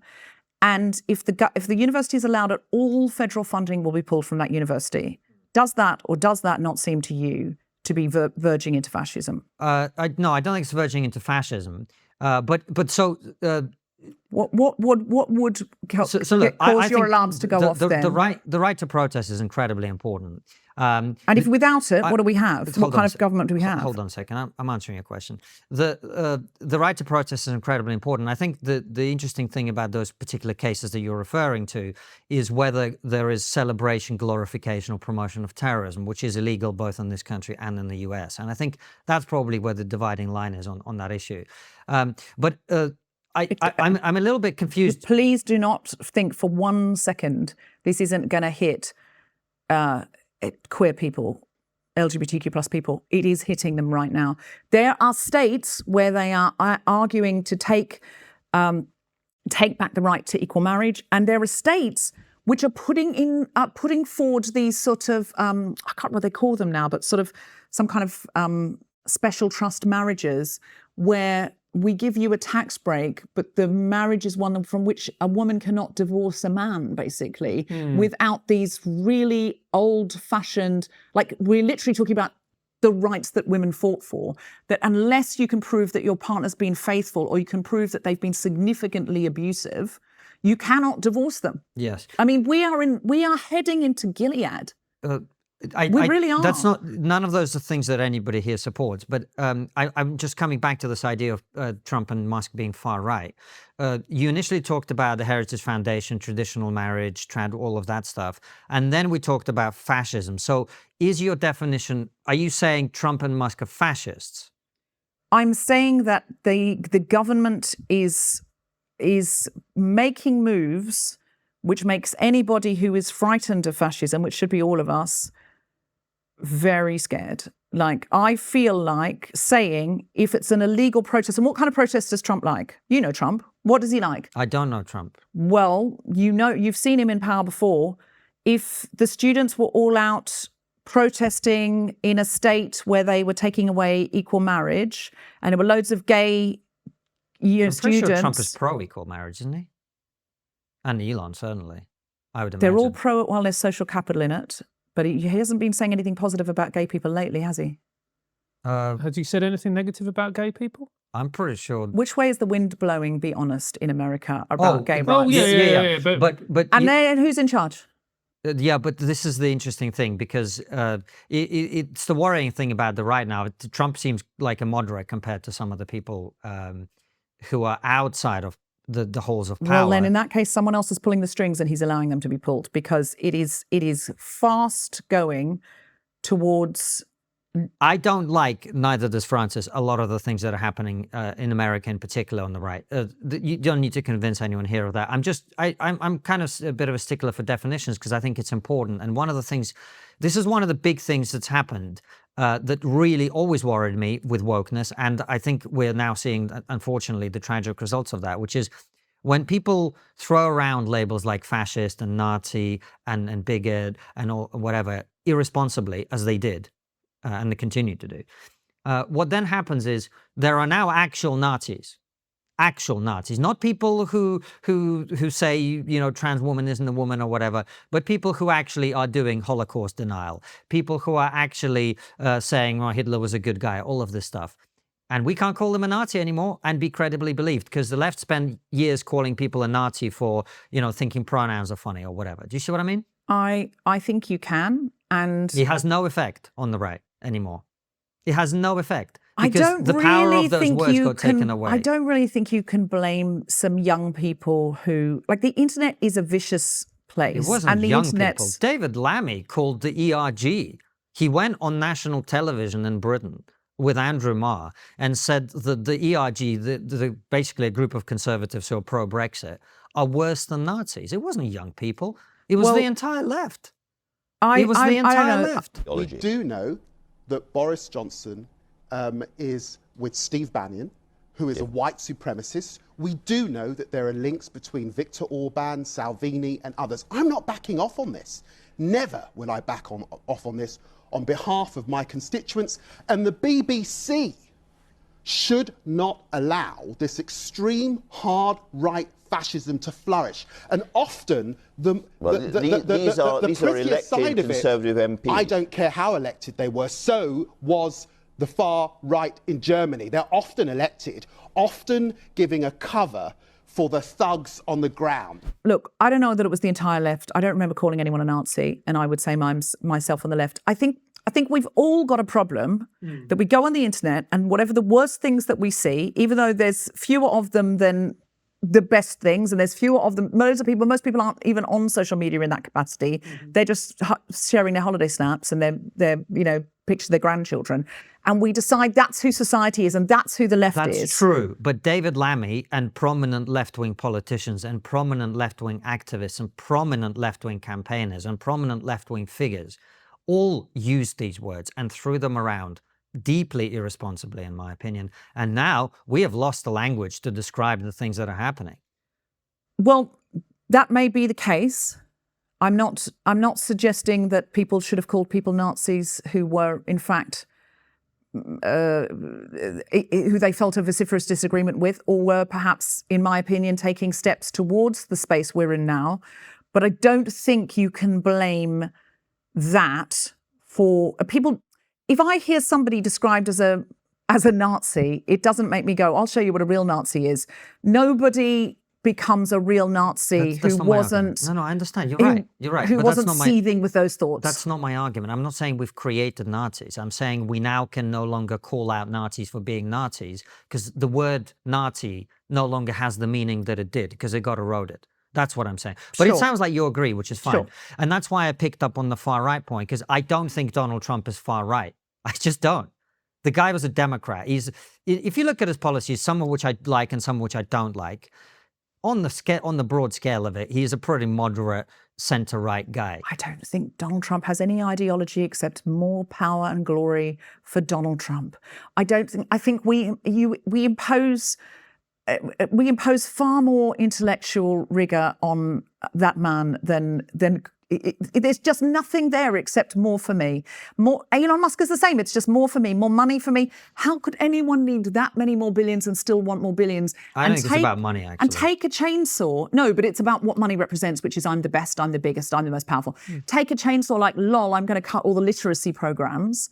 I mean, when you have that much, one thing that I think does point to fascism is, who is Elon Musk?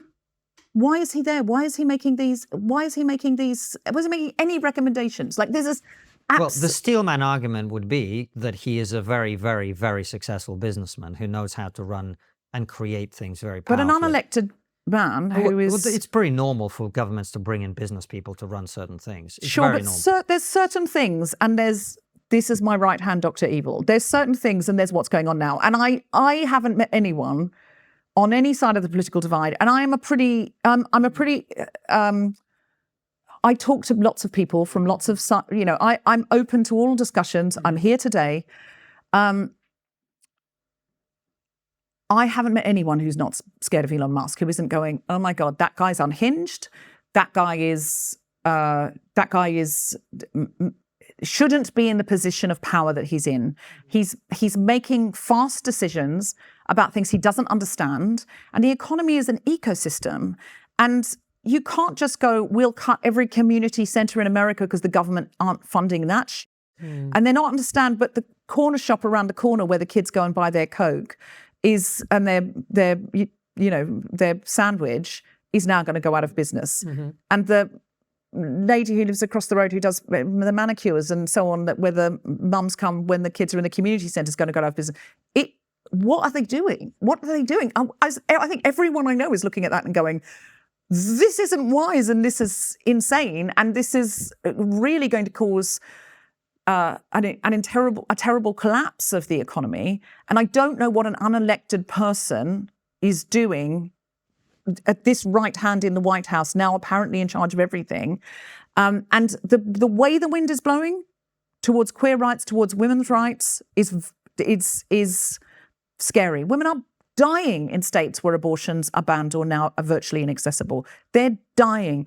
And women coming in, I've talked to doctors about this, women are coming in going, I'm miscarrying, please can you, and the doctors are saying we cannot do anything until it is life-threatening.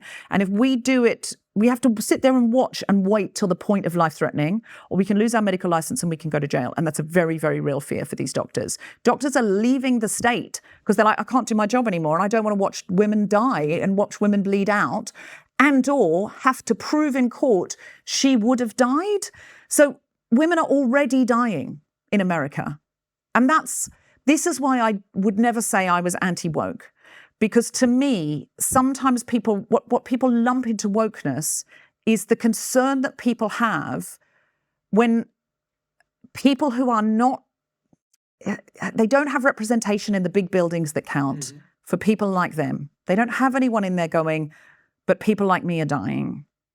And that, to me, is why the word woke is misused to sort of like, oh, well, somebody criticized me because I forgot Jenny's pronouns, is not the same as this is, I mean, obviously use Jenny's pronouns, what's costing you, but it's not the same as we don't need to worry about women dying on tables of miscarriages because they're not allowed to have an abortion. I've never heard anyone make that argument. But that's why I'm saying, when I'm you say anti-woke because I want to prevent people from having an abortion. But it's just people do categorize it. People do categorize it all as the same thing. It's all your kind of values. When people say to me that I'm woke, it's like you care about these things. The main things feminism should be caring about is are people's lives appreciably worse or appreciably better?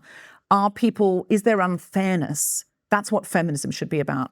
Can there be justice where there is unfairness? Sure. Agreed. I think when you're talking about how people categorize wokeness, I think that's people who don't actually understand what it means to be woke. I think that's people who just have a very surface level analysis of it and but have your definition is going to be different from mine. I mean, anyway, let's get off the topic of woke because all we're doing is nuance of a word and that's what we're criticizing other people for. That's not the problem. The problem is we have two ways of looking at the world and then a million ways in between. Yeah. And we are reducing to them and us. And we need to understand we are the human race and our world is getting hotter. My friend's house burnt down in LA. I've got friends in a cyclone in Australia at the moment. The world is getting worse in so many different ways that we are at risk of war in Europe. We need to get on our own team, and our own team is humanity. I also think as well, Deborah, and we talk about this a lot on the show, I think it's also people need to show courage. I think for too long, we've seen either side go off the deep end. And a large part of it is because people don't say, we're going off the deep end. Part of the reason, whatever you want to call that side of the left, went off the deep end is because not enough people on the center left went, hang on a minute, can we just calm down a bit here? Maybe not all men are trash. Maybe we don't destroy someone for a joke they made 8 years ago. This is not the correct way of doing it. And it's the same on the right. We need the people in the center, which I see you as broadly being center-left, us, wherever we may identify as being, we need to actually be able to hold that center. I'm pretty hard left. That's what I was going to say. Yeah. I don't think she is centre left. No, but, offense, but, mate. but, but, no, but no, I'm but pretty I hard mean, left, but I also No, have, but I but don't- I've been in a cult and I know when I'm in one. Yes. And so I want to prioritize what's important. by being in the centre, I mean that, not these fringe little movements. That. I'm happy to be on the left. I just want to build bridges to the right. And what I don't want to do, and at least not burn the bridges we already have. And I feel like we have suffered from burning some of the bridges we already had. Most people are just cracking on with their day and watching the traitors and looking at what's 2 for 1 in Sainsbury's and worried about where what their kids doing at school and all of that. That's what most people are doing. And so for me, it's those people in the middle where I want to say, hey, we are in danger in this country of losing our abortion rights. We are. Like, there are moves here to be anti-abortion moves and bring the weeks down and then bring the weeks down and then bring the weeks down. And they want it to be like America. And there are forces in this country. So I want to appeal to people for whom that would matter, who are not politically activated right at the moment because they're just cracking on with their lives and they've never had the time or it hasn't been a priority. That's who I think we should be talking to. And I think we need to be building bridges. And I think if we want a fairer world for people who are gender non-conforming, for gay people, for women who do have different needs, then we have to start building bridges to people who are in the middle and not immediately scold them because they've come online and said something with the wrong turn of phrase. Well, and I think we need to be really figuring out how to build bridges to people on the right that are reachable. Well, if you want to do that, then I have one suggestion for you based on what you've just said, which is I think the one thing that you will never reach people anywhere outside the hard left with is the idea that we want to build a fairer world for people from this community or this community or that community. If you want to reach people across a political spectrum, you should be talking about a fairer world for everybody. And this is the problem that the left has made over the last 10 years in particular, which is this obsession with identity. It's incredibly divisive because anyone who listens to what you've just said, what they will hear is you want a better world for these subsets of the population. Okay, well, I'm not one of the subsets of these subsets for the population. What does that mean for me? And they might, I don't know, reasonably or unreasonably, assume from that what you want is to take something away from them and give it to these people. That's what it sounds like. And this divisiveness along racial lines, sexual lines, it's not going to bring people together. It's the reason I'm against identity politics is not because I want whatever my identity is to be well protected. It's because I know that when people disappear down these rabbit holes and only care about this group and this group and this group, that's when everybody suffers. It doesn't have to be only, but can you imagine a world in which gay people have the rights that they do in this country now that you agree with, where gay people didn't get up and fight and say, we don't have any rights and we're going to make that our focus. When you look at how gay people got rights in this country, they had to say, for now, this is what we're focused on. That was identity politics. We just didn't call it identity politics. We didn't have that name. How would they have got them otherwise if they'd been like, but also for straight people, because straight people had rights. Fine. Then you're never going to reach the people that you're trying to reach. So that's What do what you I'm mean saying. fine? What do you mean fine? What do you mean fine? How would they have got them? Well, Deborah, you agree with them having them. How would they have got them? See, you were demonstrating, and earlier in the interview, exactly the opposite of what you claim you're trying to do, which is the moment I say something you don't like, you become aggressive and highly emotional. Aggressive and highly emotional. I'm just having a debate with you. No. I'm showing passion. No, not especially not at the beginning you weren't. But anyway, what I'm saying to you is... I didn't like one right. thing that you said I know you in a didn't. way that I found unpleasant. Yes. And I did react to that. Yes. But if I don't... So you're not reaching anyone who's listening to this conversation by doing that, is my point. So... You don't know that. You don't know who I'm reaching. I know. You don't I know who I'm audience pretty reaching. well. I know audience pretty well. Deborah, I mean... can I just make... Let me just finish this. But, sorry, but you're asking me to sit here as if it's just entirely intellectual and talk like this. Sometimes I feel passionate. I'm not asking you to do anything. What I'm saying is your claim is you want to reach people. And I'm saying to you, if you want to reach these people that you're currently probably not reaching, here's some thoughts I have about how better to do that. But then what you can't do then is just go, I just push to the side. You're an intellectual. You have to intellectually I'm not pushing anything to the side. I'm saying the method that you are using is not going to be effective for reaching this particular group of people. I don't really believe you. I think passion is always loved. I think people don't want to see people go, Yes, and I think people want to see people go, no, but how can you say I'm not that? against passion. I think you're misunderstanding what I'm I saying. enjoy debate. I don't too. find it. Me I too. don't find it. I don't find it off-putting at all if I see someone go, no, but how can you say that? As long as they're being good Nor natured. do I, and that's not what I'm saying. What I'm saying is you become, especially early in An hysterical woman. Is that what you're saying? Well, see, you're demonstrating it again. Now you're trying to put words in my mouth. You're trying to put me onto a template that already exists, which I'm is a man calling. teasing you. Yeah, you are. But every joke is only half joke, as we all know, right? So you are doing the thing that is going to put a lot of people off. What I'm saying to you is, if you want to reach across the Noted. spectrum, Yeah. across the spectrum. Okay. Well, look, let's be honest, right? You're very good at reaching people on the hard left, and you're very good at reaching women, and that's why they love your show. But a lot of my people will turn in to see this as well, And because I'll tell them but it's on. you're not trying to reach them. You already reached them, right? You claim you might want to, be. you want to reach people on the other side, right? That's what you're saying. Now, I think it's fair to say that I'm probably better than you at reaching people who are on the center and center right. Would that be fair? Yes. Well, because you agree with them. It's not because I agree with them. It's because I articulate arguments that So resonate now with you some of seem them. really pissed off. You're I'm not gonna pissed. Be... I'm not. do. I'm not even remotely pissed off. I'm just trying to make clarity on this issue, right? So what I'm saying to you is, if you want to reach those people who I know how to reach, right? I should agree with you. No, you shouldn't agree with me. I'm just saying the strategy that you are displaying with your behavior is not going to be effective for reaching them. I feel like, I don't know, Francis, am I shouting? Am I swearing? Or am I just going, how can you say that? I didn't say that you were shouting or swearing. What I is said the neither. behavior? It's just me leaning forward and going, come on now. That's not the way you behaved earlier in the interview. Anyway. Well, what you said was quite significant Was it to offensive? me. It was quite, it wasn't, it's not that it was offensive, it scared to me. Okay. So And so right.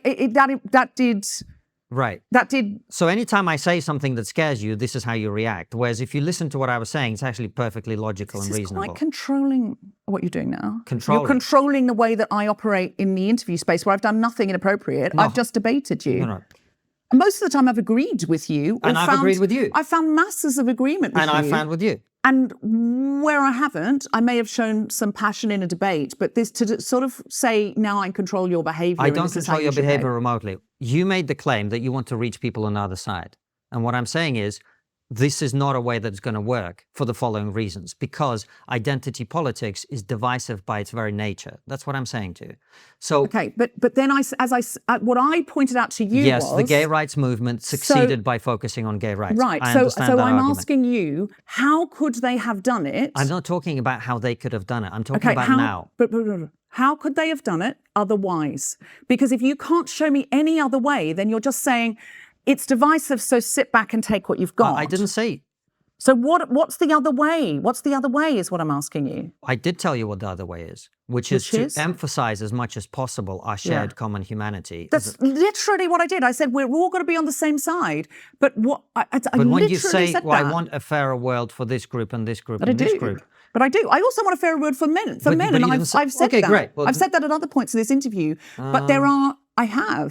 I literally said I fought actively in my feminist community Against the all men are trash. Yes, but I true. have argued on national radio many times that women and children first is what an odd rule. And what it means is if I'm in a rescue situation and I'm in a dinghy and out in the ocean and there's a 19-year-old young man who is got his whole life ahead of him and is probably weighs less than me and is about I'm to not sink a going to dinghy. open up another branch. So- Men and women and their children first is exactly the right policy. Anyway, let's move on to Substack.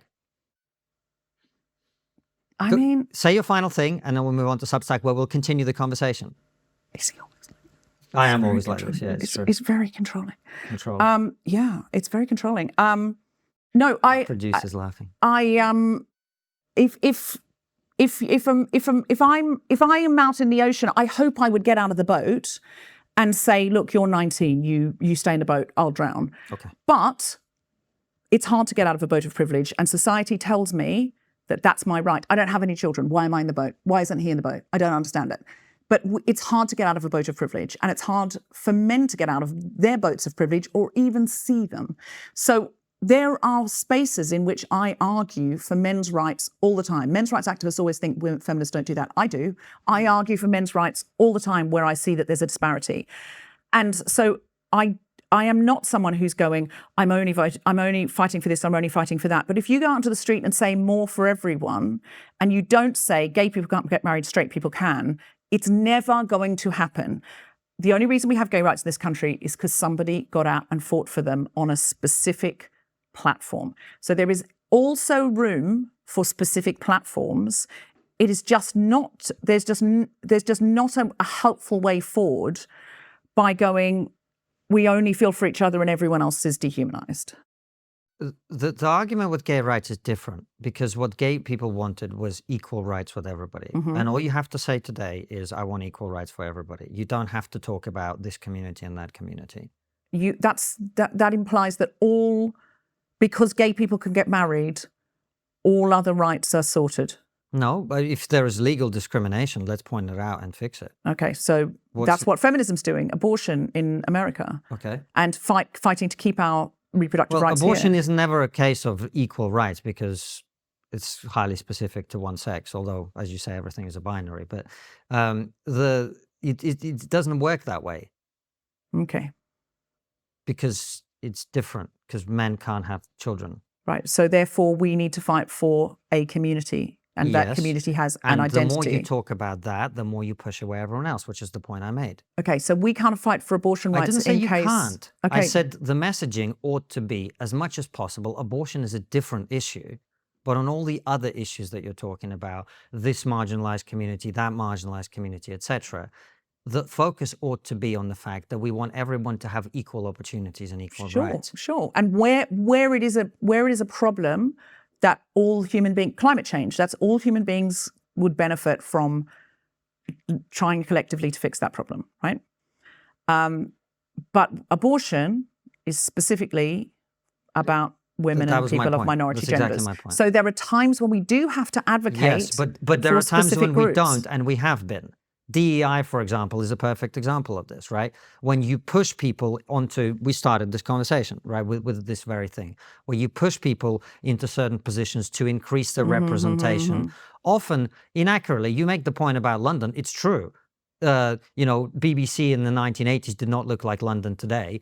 But BBC today doesn't look like Hastings today either, right? So when we talk about representations, it's much more complicated than people who live in big cities who have a particular vision of it.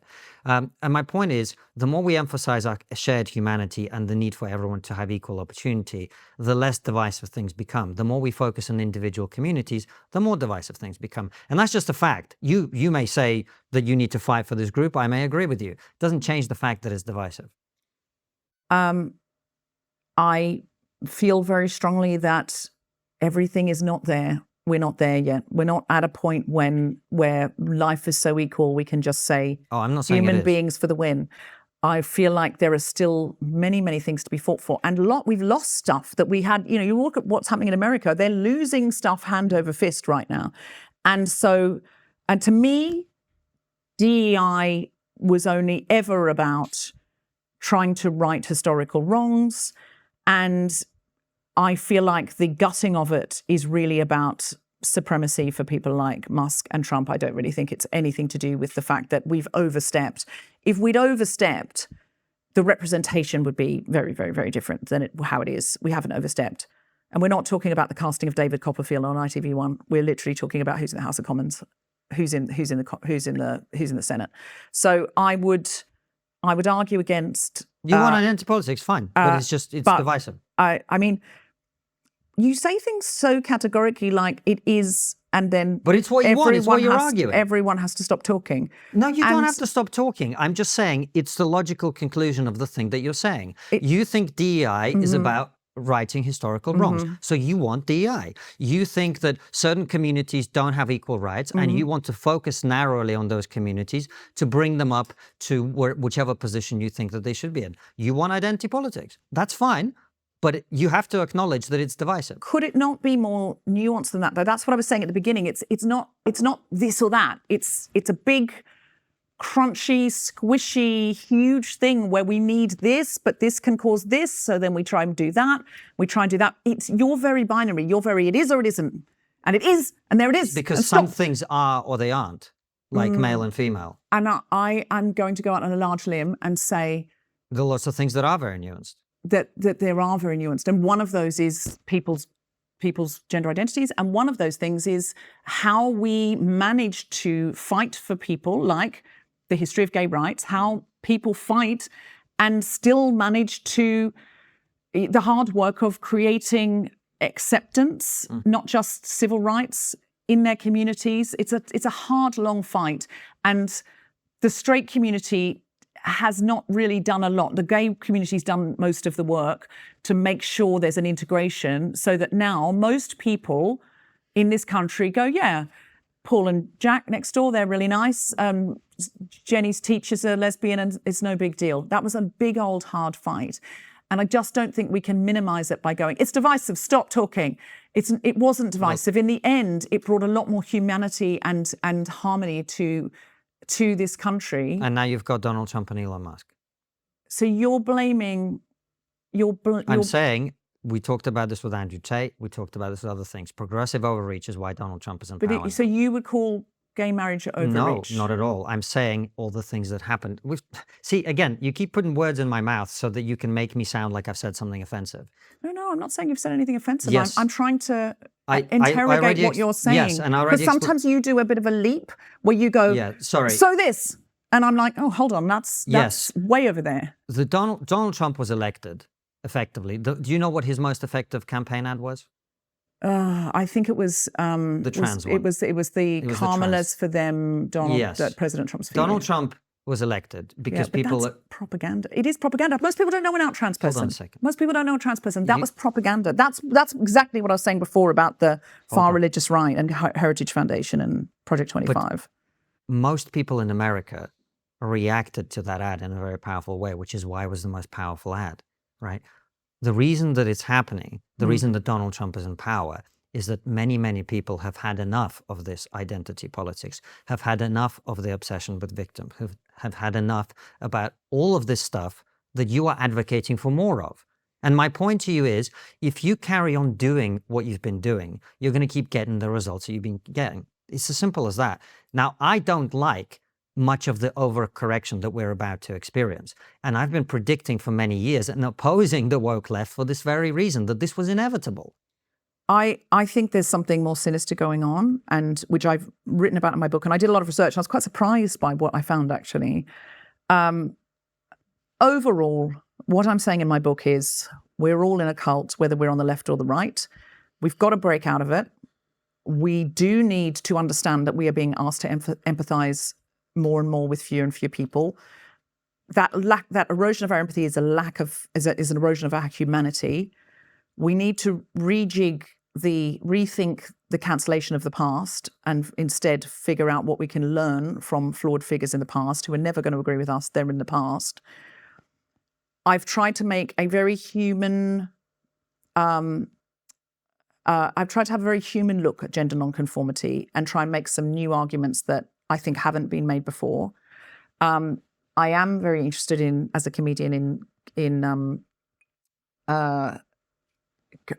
the freedom of speech in comedy, and I do want freedom of speech. I don't want censorship, but I am also interested in how audiences do often know the difference between the punchline of the joke and the point of the joke.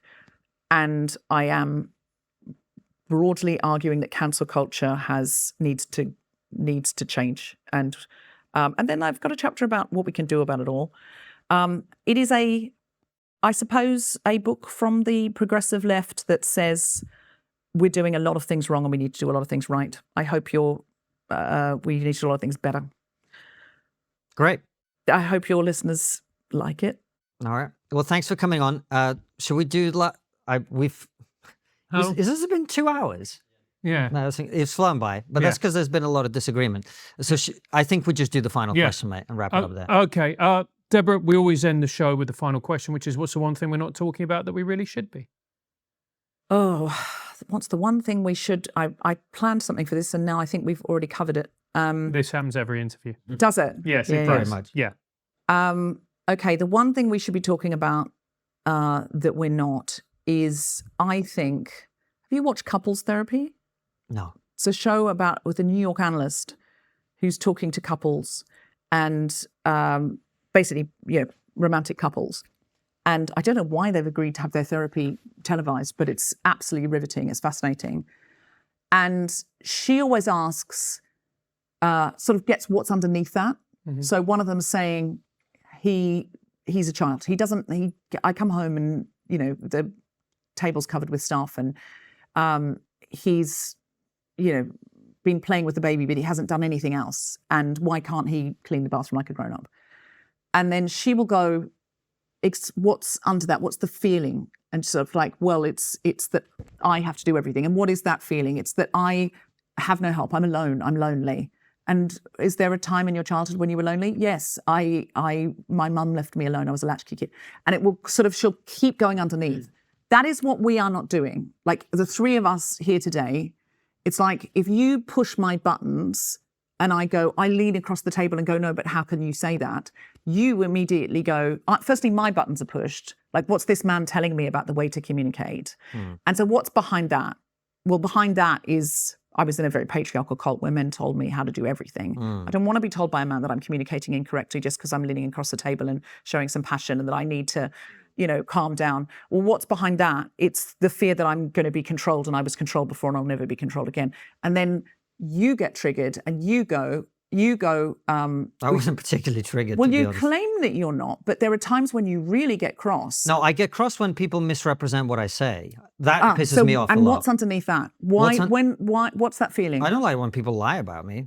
But okay, but do you think I'm lying, or do you think I'm misunderstanding, or... I think that in being offended or upset by something that I've said, you are then lashing out and trying to misrepresent me. Okay, so you think I'm trying to misrepresent you, yes, rather than what you've said has landed with me in a way that I think that's what you've said. I think that's interesting. Well, the reason for that is to win an argument, the easiest thing to do is to effectively say that somebody said something else. For example, like when you said, are you being hysterical? Now, I know you were partly joking. I was joking. I was smiling. I know. But, well, not quite. But part of the thing there is, when you do a joke like that, what you're really doing is you're hinting at a stereotype that exists in people's head, which is a man dismissing something a woman says because she's being hysterical, right? So you're trying to push me into that box where I don't want to go. What's going on for you? What's going on for me is I don't want to go in that box because all I'm doing is exploring your argument in a fair way. And why don't you want to go in the box? What's wrong with the box? What feels bad about that? The box is not representing what I'm actually saying. When I'm simply taking... But what's the emotion of, I don't like being in a box? Where's that come from? It's not a box, it's the box that you're trying to put me in, which is a man who's telling a woman she's wrong because she's being hysterical. So that box, which is you don't like things projected upon you, basically. I don't like people describing me in public in a way that's inaccurate. Okay, but that's a pretty reasonable thing to feel. Okay, so you're not really playing the game, which is what's beneath that. What's the human thing? So my thing is, behind that, there's, you might try and control me. That's nothing to do with you, right? That's me vulnerably going, and if I went below that, I'd be like, why don't I like being controlled? That makes me feel unsafe. And why do I feel unsafe? Oh, well, that's easy for me. So, look, as a public person, what people say about me is what people will then go and believe, right? So people putting out false narratives about me is something that's necessarily something I'm going to be guarded against. Sure. Okay. So you're not really playing the game, because the game is a sort of vulnerability piece. So it's sort of like it's. Yes, but I'm not going to make something up to pretend to be vulnerable. I'm telling you that, like, I regard somebody misrepresenting the core of my argument, right, as something that is dishonest in honest discussion. Do you understand? Is it clear to you that there were times when I felt you did that to me?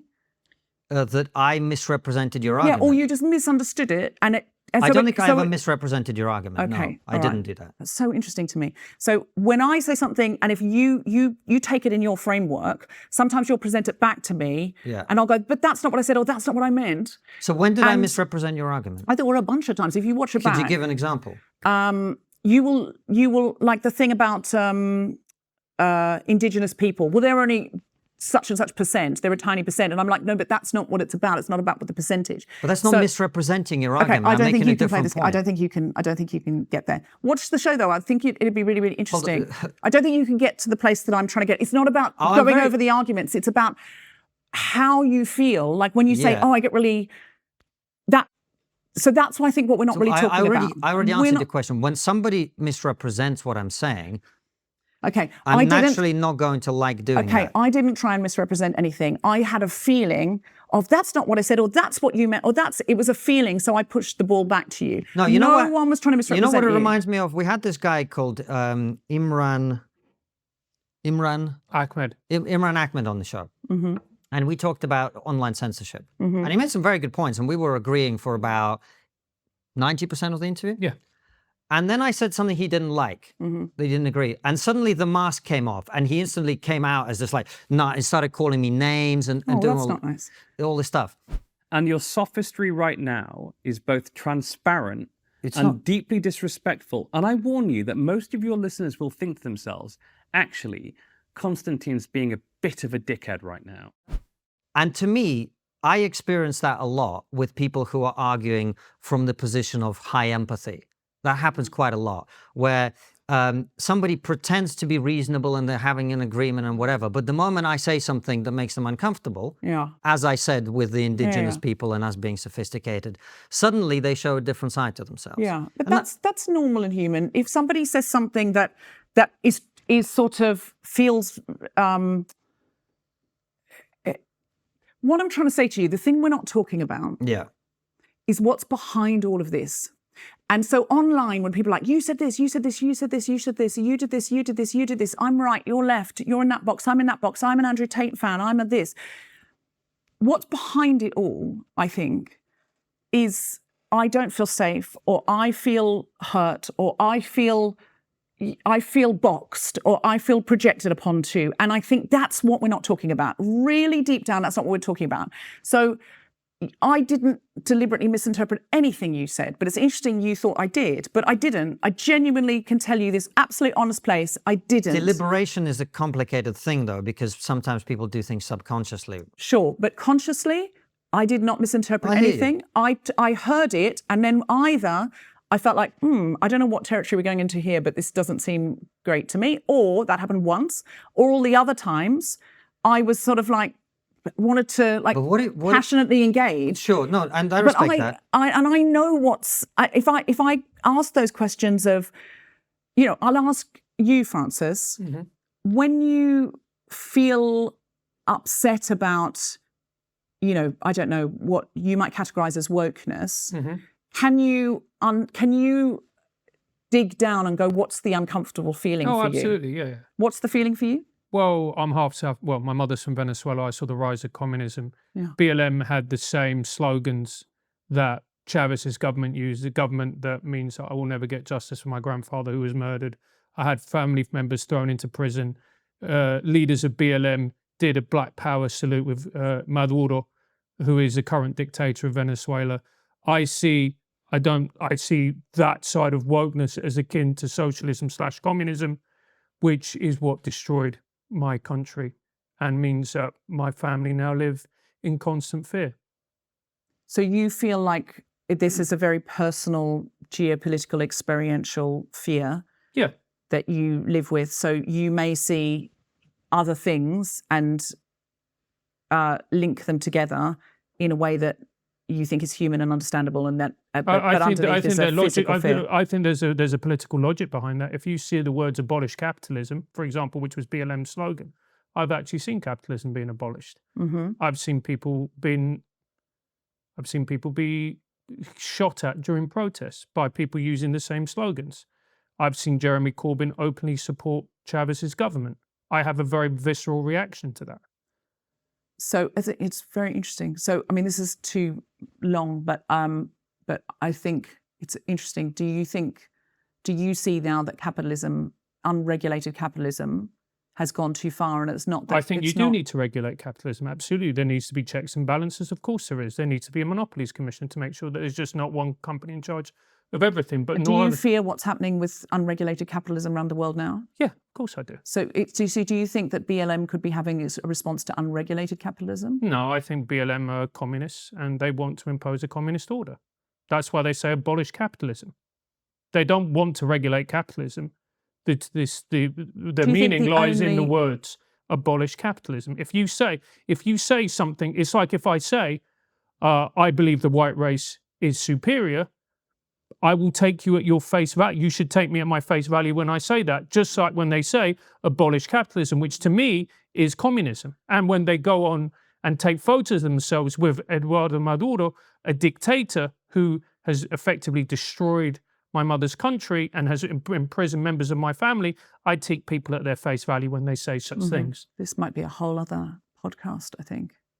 Well, for me, it's exactly the same. I mean, we were talking about one specific incident. My grandmother was born in a gulag. And what's more, I'm a first-generation immigrant to this country. So when I see all this racial divisiveness being stirred up, I think it's quite natural that I would be concerned about it. When you antagonize people along racial lines, we know what happens. If you actually read history, you know what happens, which is when people are encouraged to retreat into their identity boxes, they see each other as other, and then you begin to have conflict. It's very difficult, though, for Black people in America who are suffering from a different level of state violence and have, it's only a few decades ago that the civil rights movement happened, and that there were hoses and dogs turned on them, and they were up the back of a bus and not allowed to go to the same schools. And not enough has been done to address that. So inevitably, there will be uprisings because they're still, huge communities of Black people are still stuck in socioeconomic boxes. So can I push back against that? No, I'm not pushed back against that. I agree with what you're saying, but that doesn't mean an organization like BLM is a force for good. And I'll give you an example. Chavez's government was elected in 1999 due to the fact that society was desperately unequal. White people, or what the version of whiteness in Venezuela, which is different to our whiteness, but anyway, were in charge. There was a whole swathe of people who felt they didn't have access to resources. Society was deeply unequal, unfair. If you were born in what is called Los Ranchos, the ghettos, you're going to die there. All perfectly valid criticisms. He came to power in saying things like, we're going to abolish capitalism. And people thought that it was going to be better for them. It wasn't. It just made everything far, far worse, which is what communism does. Just because people have been marginalized and they have concerns and they want better outcomes for them, all perfectly natural, it doesn't mean that an organization that purports to represent them is in any way good or noble, is my argument. I would suggest, though, unless the powers that be are going to create fairness, justice, space, and allow socioeconomic growth and prosperity amongst those communities, there will always continue to be uprising. Do you not see that that's exactly what the far right is saying? That's exactly what they're saying. Word for word. You cannot... Word for word is what they're saying. You literally cannot keep people suppressed without those people That's what young men are finding a saying. voice. That's why they're voting for Trump, and that's why they follow Andrew Tate. Yeah, I feel like that there is a different sort of marginalization for Black people in America because of the not that long ago history of slavery. Definitely, of course. You can't enslave people, bring them there, strip them of everything, strip them of their names, and then never let them get ahead. And then, in the 60s, we all know what happened. This is not when the 60s is living memory. Definitely. It's not that long ago. So what are you suggesting those people do? What I'm suggesting is Martin Luther King was right. Yeah. Well, Martin Luther King was a complicated figure. We don't have time to get into everything. I'm not saying he was right about his relations with women. I'm saying he was right about I'm not saying the that. core message of what he was saying, which is he dreamt of a place where everybody would be treated on the content Sure, of but that's their not all character. he said. He also said that the silence of the moderate white was in some ways worse than I don't know the exact quotes, I shouldn't say it, but is, the silence of the moderate white going, everything's fine now. You've got enough. That's not what people are saying. When Francis says he has problems with BLM, he's not saying everything is fine. He's saying BLM is not a constructive force, and it isn't, and it wasn't. Okay, and it isn't, and it wasn't. That's not debate. You can't just say isn't, wasn't. That's not debate. That's not debate. That's not debate. It's my opinion. Yeah. In my opinion and in Francis' opinion, That's great. it isn't and it wasn't. That really helps me when you say it's my opinion. Okay. Because when you say it isn't and it wasn't, I'm making a truth claim, absolutely. Yeah, and I feel like your truth claims close down debate. So like it You're makes, free to say you don't agree. You just did. but I do, and then you go, it isn't and it wasn't, and it's slightly, it feels against the intellectual ethos of this show. How so? Because you just go, it isn't and it wasn't, and it's not like, well, of course there are some ways in which, and No, you can say whatever you want. The intellectual ethos of this show, since it's our show, I can tell you what it is you present a set of ideas. yeah, We interrogate those ideas. We present a set of ideas. Yeah. You interrogate those ideas. And we all, and our viewers, most importantly, come away with a better understanding of what you think and what I think. And it's not necessarily to create agreement between you and I. I don't think it's possible. What I think is possible is to expose my argument in all its falsity and accuracy and to expose your argument in all its falsity. And that's why I'm making truth claims in the way that I invite you to make your truth claims. okay. Well, thanks for the truth claim opportunity. I've enjoyed it, kind of. Yeah, well, it's hard, isn't it? In a book, you can be so nuanced and rigorous and you can argue both sides. And then as soon as you're out freewheeling, you're like, hold on, but I didn't say that. And now I haven't got time. And now we've moved past the argument. So You've had more time than any guest we've ever had on the show. Well, that's very kind. I know, it's my fault because I've written a book called 6 Conversations We're Scared to Have, and there's 6 conversations. And most people come with a book with one conversation that's what they're talking about. So I'm very sorry that I've taken up so much time, and I hope that There's absolutely no viewers need, haven't- No need to be sorry. Well, they might have tuned out by now. No. They might Well, if they have, we- they're not hearing your apologies, so you're fine. It's true. Yeah, and if we wanted it to stop, we would have stopped it. And Yeah. it was Look, great. the intention was not to harangue you about stuff, but what we do is we try to interrogate ideas, and sometimes people interpret that as them being interrogated. That's absolutely not the intention. So on BLM, since you don't agree that Are we done now, or is this a post thing, or are we still recording? Well, I think we should wrap it up. Yeah, I think we should and wrap leave it it up. there. I think okay. I think we've You're done. all. Okay. I think we've covered. I think otherwise you end up going into this other whole big subject, and I think we've both said something about BLM. That is my feeling. I think we should probably that's absolutely fine. That's fine. time it That's out. Yeah, we're done. We're done. Do you need to say goodbye or anything? No? No. Okay. We're done. We're We'll done. leave it there.